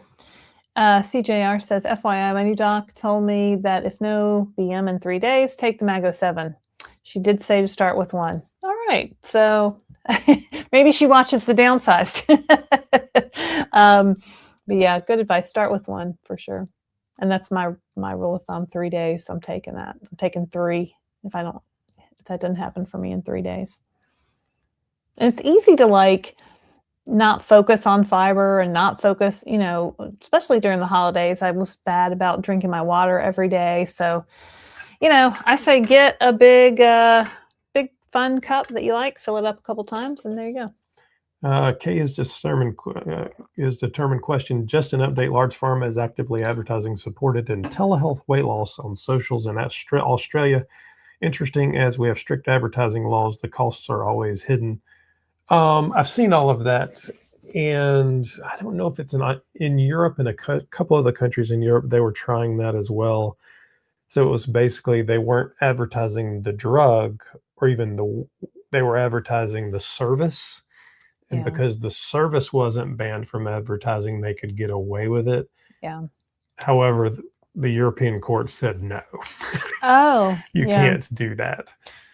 So in a couple of countries, they've shut that down. I don't know what will happen in Australia, but it's big business is always trying to figure out how to, make as much money as possible anywhere you are. Well, it's like on TikTok, they restrict a lot of the things that you can say. You can't say pounds. So people are saying potatoes, and you can't say a lot of weight loss terms. You just can't say a lot of medicine names. I think they restrict. So, it's more now talking about the treatment plan or your doctor or your nutritionist and how they support you and how they, support you in your journey. One lawyer talking to another lawyer going, I think I've found a loophole here. Yeah. We can do this until the loophole gets shut down, and then they have to find another loophole. It's big money, right? Eli Lilly made $5 billion last quarter off their mostly Zepbound products. So people are wanting to get on this money-making train right here.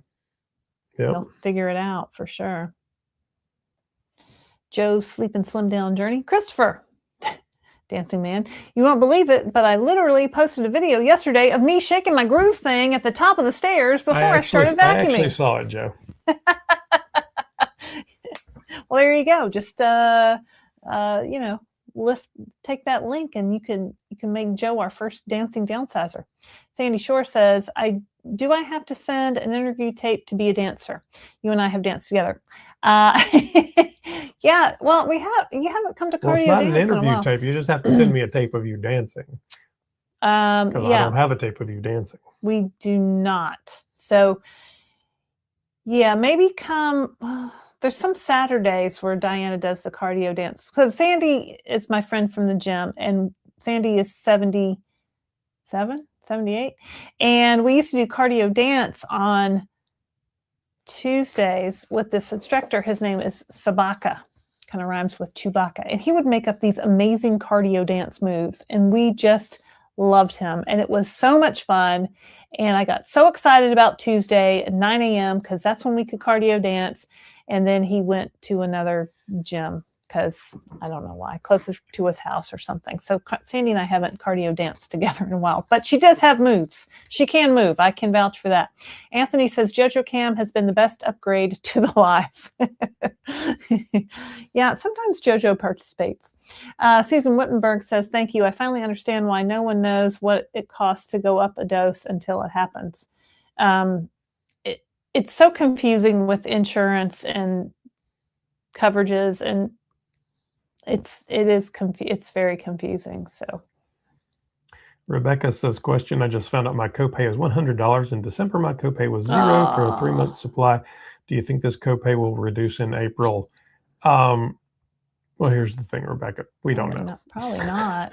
Probably good for like there's a year. There's a couple of different things going on there. So right now, the copay you have is a function of your employer's insurance or Medicaid, Medicare, whatever it is that you have, and it's negotiated on an annual basis.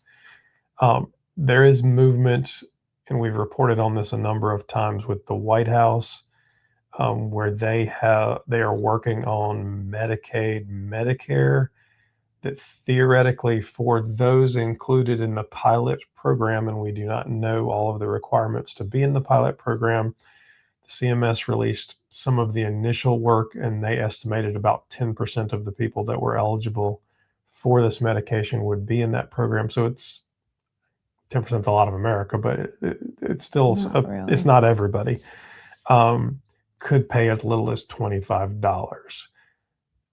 That, however, does not impact private insurance, and Medicaid is dependent upon your state accepting it. So your state has to, I think right now only about 13 states of Medicare programs actually have GLP-1s on their Medicaid plan, and the rest just don't cover them at all. So there's a lot of moving parts in there we don't know all of the answers to.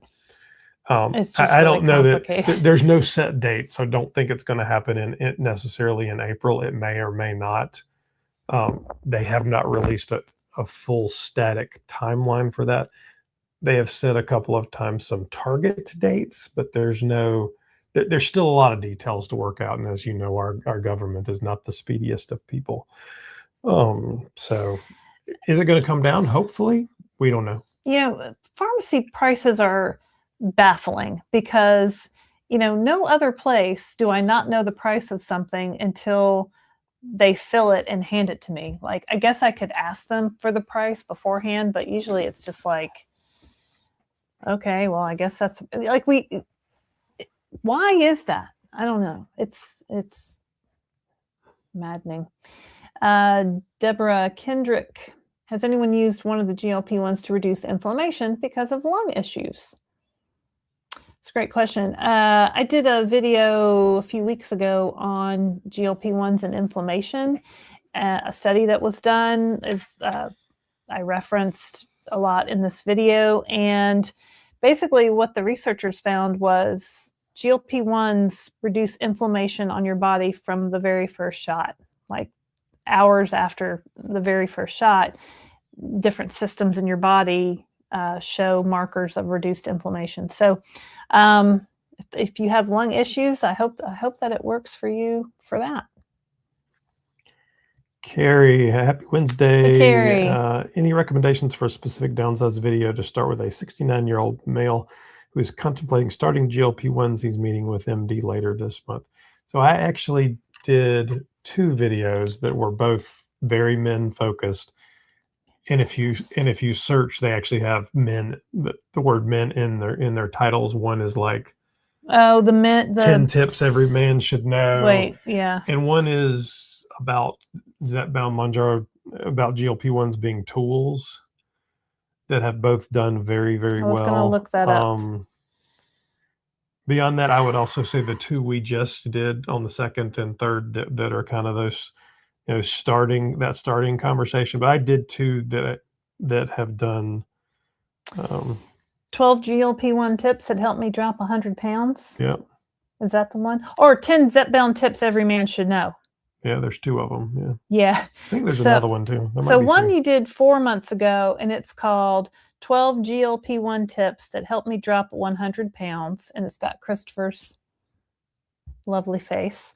And then the other one, the older one from a year ago, is 10 GLP-1 weight loss tips for guys. And it's got a before and after picture of Christopher in like the same outfit. And you're like, holy cow, that guy lost a lot. There's an even older one too that's got like tools in it. I don't remember what. I sorted by views that are over 50,000, and those 2 came up. But yeah, the ones that we did at the beginning of the year on January 1st and 2nd, it was a 2-part series about questions people had when starting a GLP-1. So maybe those would maybe answer some questions that he might have. I might start there, or with one of those 2 that Christopher did. A lot of times guys like to see another guy talk about their weight loss, right? There's a lot of women on YouTube, I think, talking about their weight loss, because we always be talking about our weight loss. Like, I've been talking about weight loss since I was 12 years old, right? So, but for men, it's more of a newer topic, right? Yeah. And then, so there's one called GLP-1 Power Tools for Men, What Really Works for Weight Loss. Yeah, because you equate the GLP-1 to like a tool in your toolbox, right? And then what I would tell you is, then if he wants to take the next step, if you look at Downsized dishes, you can sort. There's some men. There's probably 20 men in there of every age, and there's a lot in that kind of 50 to 60s to 70 range. Yeah. He can probably find a story that looks kind of like his, and it's people always want to see somebody like them. Did it work for them? And I always ask the question with men of, was it scary? Hey, were you embarrassed? Did you think you were cheating? And men approach it in a completely different way. I will tell you the most common reason for using GLP-1s that I've gotten from virtually every person, even Barb's son, Tristan, who is not old by any stretch of the imagination. He's in his 30s, was, I thought I was going to die. Okay. So yeah, it's it's not a vanity question. It's not a what size did I wear question. It's, I thought I was going to die. So there's stuff out there. Virginia Olson's here. Is there any information about taking the shot when a person is sick with flu? I took it and the next day tested positive for COVID. This is shot nightstand still posted. I don't know what that means. I mean, if you took it and then the next day you're sick, then maybe, I've seen people argue this both ways. Christopher always takes a shot. Don't skip your shot unless your doctor tells you to skip the shot. I definitely would ask your doctor about this, because I got really sick. And I don't think there's any argument. Ask your doctor. We were on a cruise ship and I got really sick, and we had brought our shots with us, and I'm like, I can barely eat or hold down anything. I certainly don't need this shot to like dampen my appetite even more. So I have skipped it in an instance like that. It's best to ask your doctor. I think if you're really sick and you're not able to eat, like, I can only tell you what I've done. I'm not a doctor, so yeah. But that stinks. I'm sorry you tested positive for COVID. Anthony says, do you think tiered pricing will always be a thing when it comes to new weight loss meds and dose increase? I don't know. I think price is more concerning than moral superiority. At least Mochi has a flat rate. Yeah, at Mochi Health, all the doses are the same price, which is fantastic, right?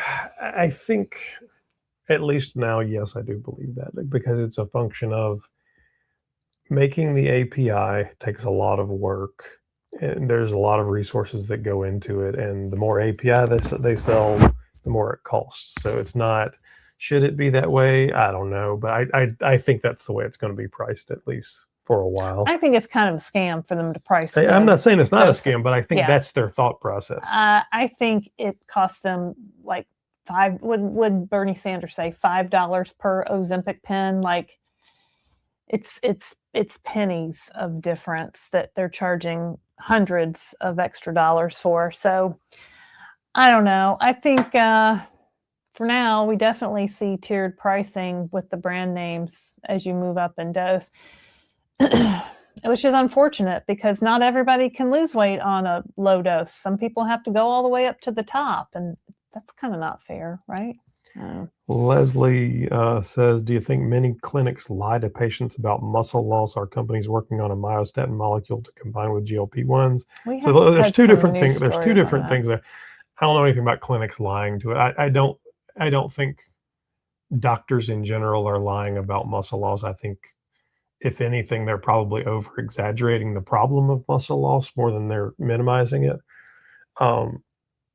What I know absolutely is being 100 pounds lighter, I'm going to live a lot longer, regardless of whatever muscle I lost. So take that for what it's worth. We reported on a number of medications, though, that are being worked on. Myostatin, certainly one of them, to aid in to help prevent muscle loss. To help prevent muscle, and honestly, they're looking at a few different medications to not only help prevent loss, but to improve the quality of the muscle. So it's about quality of weight loss, not about total number of pounds lost. Clinics lie to patients. I don't even know where that would.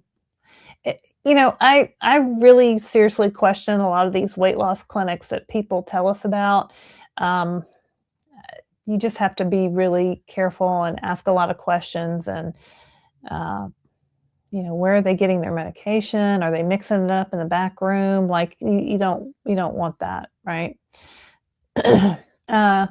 Condi, Cancer Obesity Connection, says sarcopenia is age-related and overlaps with metabolic disease. It's complicated, right? Because sarcopenia they see in, elderly patients. You lose muscle as you age.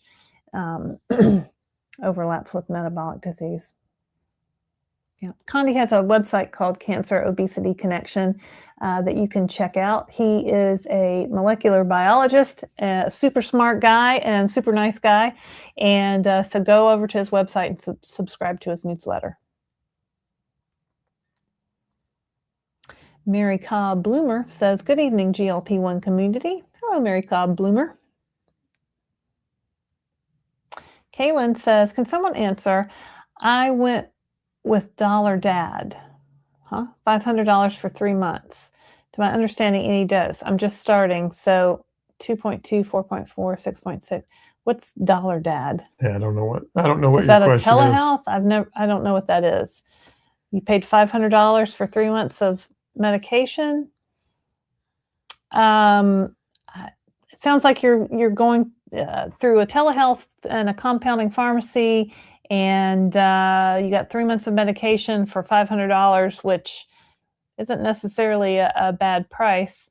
I don't really know what you're asking. Maybe is that a good deal? Is that okay? I don't really know. I don't know what to tell you there. Rebecca Caromio. My pharmacy told me the insurance wouldn't allow them to put in a 3-month supply. A lot of insurances are like that. Only 1 month for the $100 copay. Do you think that's just because I received 90 days in December? I wasn't sure.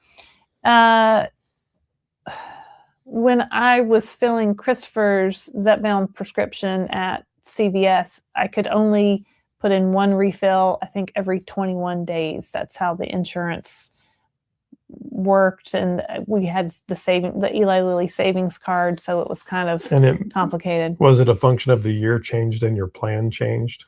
Yeah, it sounds like probably so your plan might have changed. I think that's what you were saying earlier too. I have seen people with insurance coverage get 3 months supply at a time. It just depends on how your insurance plan is written. PBM negotiated it. Mm-hmm. Yeah. Mariella 36 says, I tried to get semaglutide from a Canadian pharmacy recently, and the tariffs added an extra $200 to the price. It didn't make sense to do it in my case. You might have to Smokey and Bandit it up there and drive your Camaro to go get it. Yeah, we've got a viewer that lives in Fort Lauderdale whose doctor sends the prescription to a Canadian pharmacy, and then they ship it to the patient's door. I've heard of people doing it. I don't really know how they do it. I don't really know if it's legal. I'm not really sure. I don't know. Deborah Kendrick, I asked a question about inflammation being something that is eliminated in lungs. Are you hearing that from others? I heard a couple people on the chat say yes. Yeah, it eliminates inflammation in every system of your body. So if you have inflammation in your lungs, I would think it would work on your lungs. But maybe Condi Conrad can weigh in. Yeah, Condi could weigh in. I haven't seen any. There's a lot of research going on a lot of different things like that. So it would not shock me if that helped. Anecdotally, I saw some of the comments and scrolling through there are certainly some people out there that saying it's helped them. This medicine is fascinating and elusive, and it kind of does what it wants to do in your body. So not everybody gets the same side effects. Not everybody gets the same results. benefits or results. Yeah. So most people report a reduction in joint pain, in knee pain, in arthritis pain, in skin inflammations and conditions. They've seen it work on brain inflammation. Like, it's just, I mean, I would talk to your doctor and see if it's worth trying. But it sounds like, and you've left a couple of comments that were pretty detailed with, I think you've got a lot of lung issues there. Sounds like you got nothing to lose. I mean, I don't. Right. It would, and I asked Condi a very specific question about a family member's medical condition. And he said, well, I don't know if it's going to help them. It probably won't hurt them. You know what I mean? So maybe that's a conversation to have with your doctor too, is could it be helpful? Possibly. Is it going to be harmful? Probably not. So, maybe it's worth a try. Anthony says 3,000 to 35,000 in a year. That's good growth. Yeah. I guess, right? I guess. I mean, at that, what's that multiplier there? Well, 100% would be 6,000. So I don't know, 1,000%, something like that. 35,000. 100% pure love. That's a cardio dance song. Run it back to the middle and around again. Deb Marie 55. I recommend your channel to everyone that I talk to who shows an interest in learning about GLP-1s. Well, thanks, Deb Marie. Hey, I think you were around like a while back. I don't think I've seen you around for a while. How you doing? Thanks for being a member of Club Downsized. Thanks for recommending us to your friends, to your family. We're here every day cranking out videos. Christopher Durham is a crazy person. Carrie says, Jackie D, I'm sorry about your sclerosis and pulmonary issues. I was actually diagnosed with that in 2010 along with Lofgren, but has been Lofgren asymptomatic for a long time now. Those are diseases with which I am not familiar. So what I would tell you is, if you're not in the Facebook group as well, a lot of these conversations, because so many of you have very specific things, but there might be 10, 5, whatever number of that you guys can talk to each other, because they're honest, we don't have that personal experience. So if I haven't seen it in the news, read research around, or learned it from you guys, then we don't know, right? Yeah. But so in the comments here or in the Facebook group, you can talk to each other. What's the name of the Facebook group, Christopher? I don't know. Well, the name of the Facebook group is the Downsized Adventure with Laraine and Christopher. So you'll notice there's no mention of any drug names in the title, hopefully to,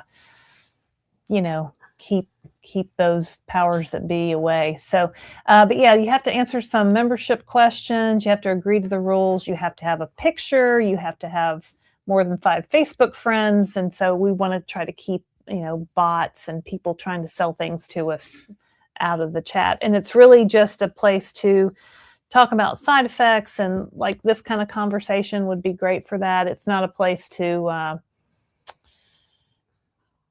if the conversation starts talking about medicine names and prices, then Facebook might, shut it down. I've gotten, I think, a strike already. So, but it's about 3,000 people in there. So we've kind of tried to keep it, kind of controlled, quiet. Kay is determined. Have you done a video about the scales you have and how they work? Why, yes. Yes, I have. Would it be worth purchasing? I am 62% toward goal weight. So we're sponsored by a scale, but they don't like to call it a scale. They call it a body pod. So it's body analyzer. Body analyzer, the body pod by Hume Health. There should be a link and a code in the description. And you can use our code, and I think it saves you. So there's actually 20%. a video, and I was a little skeptical. So we had I'll look up the name of an older, just digital scale that is basically a 2-point. You step on it and it sends a signal through your legs. And it was okay, but it was like a $20 scale, right? It's a more expensive scale, but it has a bar that you pull up. And basically gives you a lot more accurate. And I was skeptical of it, to be quite frank. We went and paid for a DEXA scan several months ago when we got this scale and weighed on the body pod and the DEXA, and did the DEXA scan the same day and did a video about comparing the results. So the results from the DEXA scan, which is supposed to be gold standard, and the body pod were within, for me, about 1%, and some of the numbers were the same. So, if you did a body pod every as that often, it'd be $100, $200 a pop. So it's there was one video when we first started talking about the body pod. Was it this one? I weigh myself every day on GLP-1s. Here's why. I don't know. You can, if you search, you can search, but there's a lot of videos where we talk about the body pod because we really have liked it so well. We recommend it. It's not a cheap scale. It's probably going to come out to just under $200 with our Downsized discount. But there's one called, I weigh myself every day on a GLP-1. It was like, are you losing muscle or something? There's one where I'm holding the scale. Yeah. I just saw it a minute ago. 8 things to do before starting a GLP-1. One of the things I recommend is getting a body pod so you can have a starting point. That's something that we didn't have. I was in you're doing well. Yeah, I was in Aldi today and they had a scale for $9.99. It's a great wow. I mean, I would have glass, nice, app that syncs to your phone. It's a great price, right? But the problem is the weight number is going to be pretty accurate now. They got pretty good at getting those numbers accurate, but your body fat percent, your muscle mass, your water weight, like all those numbers are not going to be accurate unless you have a scale where you're holding something and it runs the electrical circuit through your whole body. So, Body Pod by Hume. Jet says, from the Flint Hills of Southeast Kansas, 91 pounds down since February 22nd, 2025, hoping to hit 100 pounds down by my 1-year anniversary. Oh, yeah, for sure. You got this, right? Awesome. Congratulations. So, 2 pounds a week is 100 pounds in a year. So congratulations. 104, but yeah, awesome. PAJ Art Studio. Is seltzer okay while doing a GLP-1? Sure. Some people report it gives them a problem. It never has bothered me. I love a Diet Coke. I love a LaCroix water. I love sparkling, 0-calorie drinks. They don't bother me, but some people do. So just, go cautiously at first and see how your body reacts. Cats love chickens. All right. Hello from Georgia. Newer subscriber here. I've lost around 26 pounds since September on Mounjaro.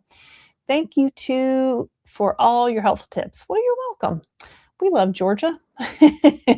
Anna Hoover says, good evening, Laraine and Christopher. Hey, Anna Hoover. How are you today?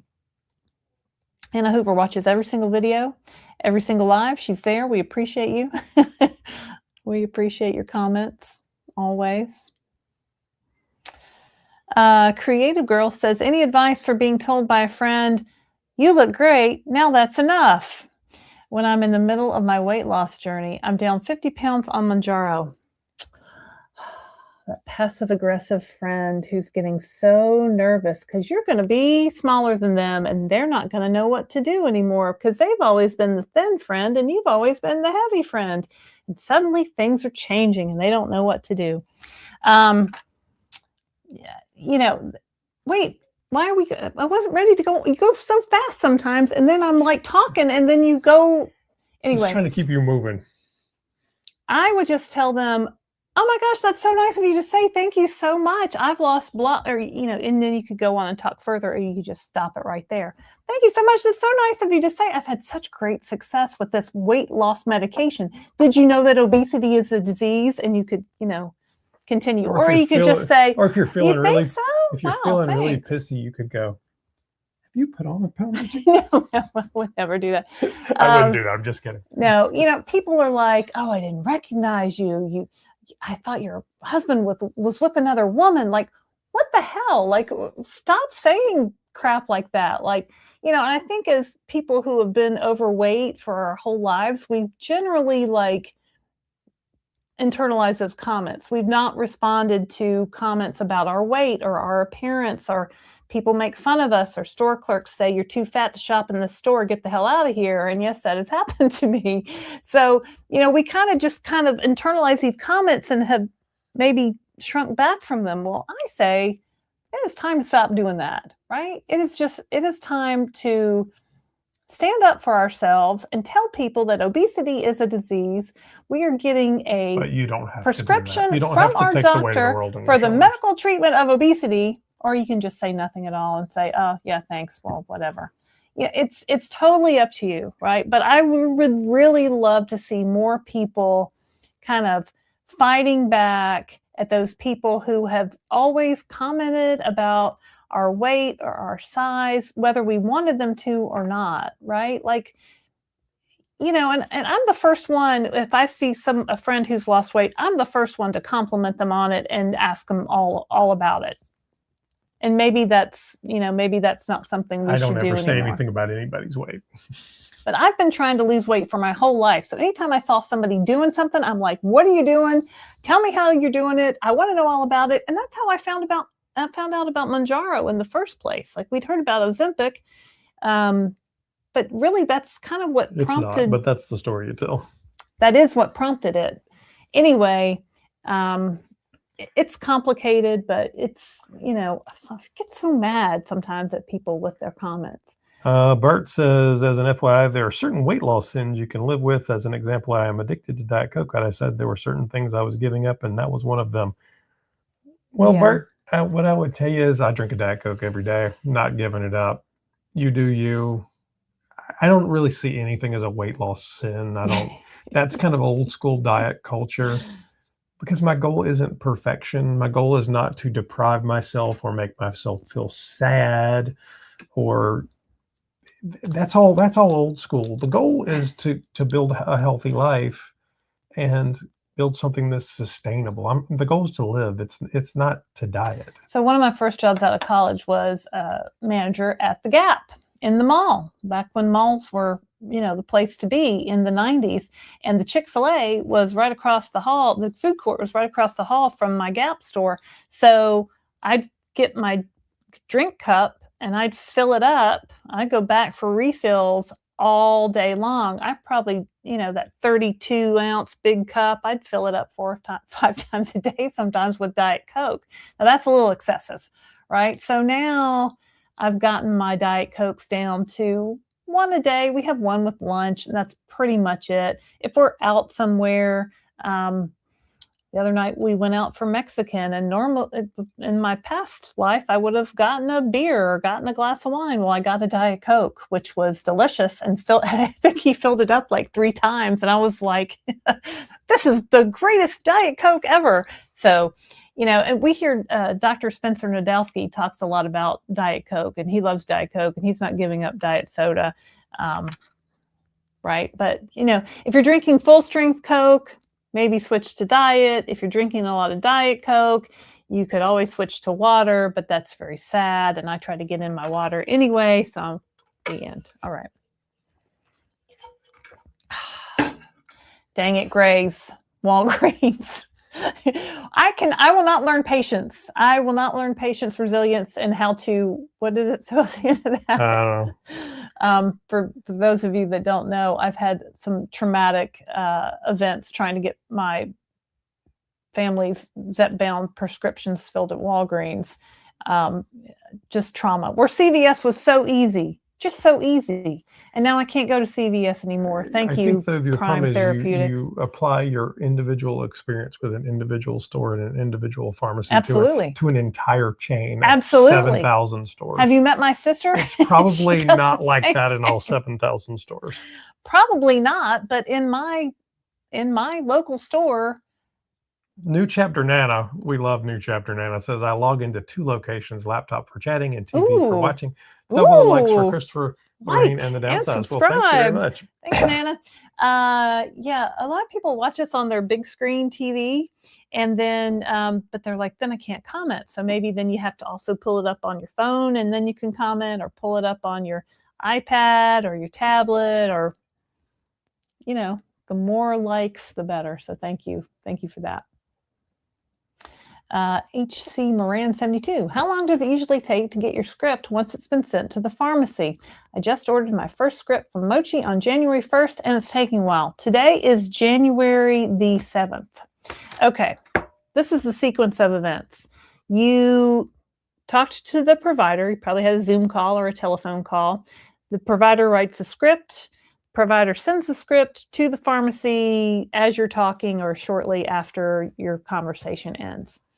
Once the script gets to the pharmacy, then it's just how busy are they? How many people are in line ahead of you? I think the Mochi standard is like 10 business days from the time you place the order to the time it arrives on your door. I've been getting my orders lately much quicker than that, but that's what you need to give them.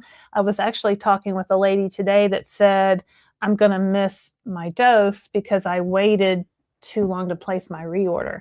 So, you know, you might want to place a reorder after your second shot, or definitely before your third shot, because it might take some time. And if you're not sure what dose to take, reach out to your provider. You can message them through the portal, maybe have a conversation or a quick video call about it. You sound like your timeline is going in a pretty decent pace. What's today? Today's Wednesday. So I'd say you'll have it by, I don't really have any way to know, but hopefully within the next 5 business days. And the pharmacy probably wasn't open on the 1st, if I had to guess. So you probably lost a day there. Some of these compounding pharmacies don't work on Sundays, you know, and if they ship, this is always what is annoying to me. If they ship on a Friday, usually they have like overnight 1-day shipping, right? But if they ship on a Friday, it's not going to get to, it doesn't come to me on Saturday. It comes to me on Monday, and it still arrives cold and all that. But I was just like, it just takes a while. Depends on where you live and where it's shipped. And there's a lot of factors there. Yeah. So you also want to set up like a FedEx account or a UPS account. And so you get alerts when someone has printed a label with your address on it to ship you through that service, and you'll get an email or maybe a text message right away. And Mochi usually sends an email when your order is fulfilled, but you know, the more alerts, the better. One more question and then we're out here because it's been 2.5 hours. Anthony, do you guys get or know anyone who got that free Premier Protein shake? Ha ha ha. You had to be in a big city, right? Yeah, so we did a story in the news about Premier Protein had this start of the year marketing campaign where they were giving away their new flavor, and it was like one of 5 cities, and they were actually delivering it to people's doors. I saw on TikTok some people getting their Premier Protein. So we were not in a city, and we've never talked to, or we have no relationship with Premier Protein, so we don't. We get Premier Protein is out if there. You're out there, send me an email, Laraine at thedownsized.org, LARAINE at thedownsized.org. Love to talk to you. Now, you know, I've been drinking Premier Protein shakes for years because they were low Weight Watchers points, right? So, yeah. I also like the BioCare shakes. We were sponsored by BioCare. I don't think we're sponsored by them anymore, but I mean, there's a lot of good protein shakes out there for sure. But yeah, a free Premier Protein shake, you know I wanted that. So thanks, Anthony. All right. So that is it for us this week. If you haven't already, please take a moment to like and subscribe. If you haven't been to our website, thedownsized.org, check it out. Sign up for our email list. We are in the day and age when the TikToks, the YouTubes, the Facebooks all like to ban groups and kill channels and all that. This week, however, if you sign up for our email list, we have you, and we can always reach out. And we send very few emails, but a couple, maybe once a month or so. so it's not like we're going to spam you or anything, and then you can learn about our cruise as well. So you can sign up for the Downsized at Sea cruise. My goal is 100 people on that cruise, and I think we can do it. Go there and check that out as well. June 4th through the 8th out of Miami, Florida to the Bahamas and their private island, the Royal Caribbean's private island of Coco Cay on the Freedom of the Seas. So super excited. You can also check out our Amazon store where Laraine has personally curated a selection of things that might help you in your journey. It's got Oprah's book. It's got some of the dietitian's new cookbook. It's got Mago 7. It's got our travel case. It's got all kinds of fun stuff. Tons of stuff we've used on our GLP-1 journey. So all right. Check it out. So that is it for us this week. We will be back next Wednesday, 7 Eastern Standard Time. Nothing weird coming up next Wednesday, but we will see you then. In the meantime, watch out for videos. I've got the video coming out tomorrow with Joe Zucchi, who is a prescriber who's going to walk us through the oral Wegovy conversation and explain the technology and talk about who he's prescribing it to, because he's actually writing prescriptions. And you won't want to miss that. It's a great interview. All right. All right. Make sure you like and subscribe. My name is Christopher Durham. I'm Laraine Durham. And we are the Downsized. Night, y'all.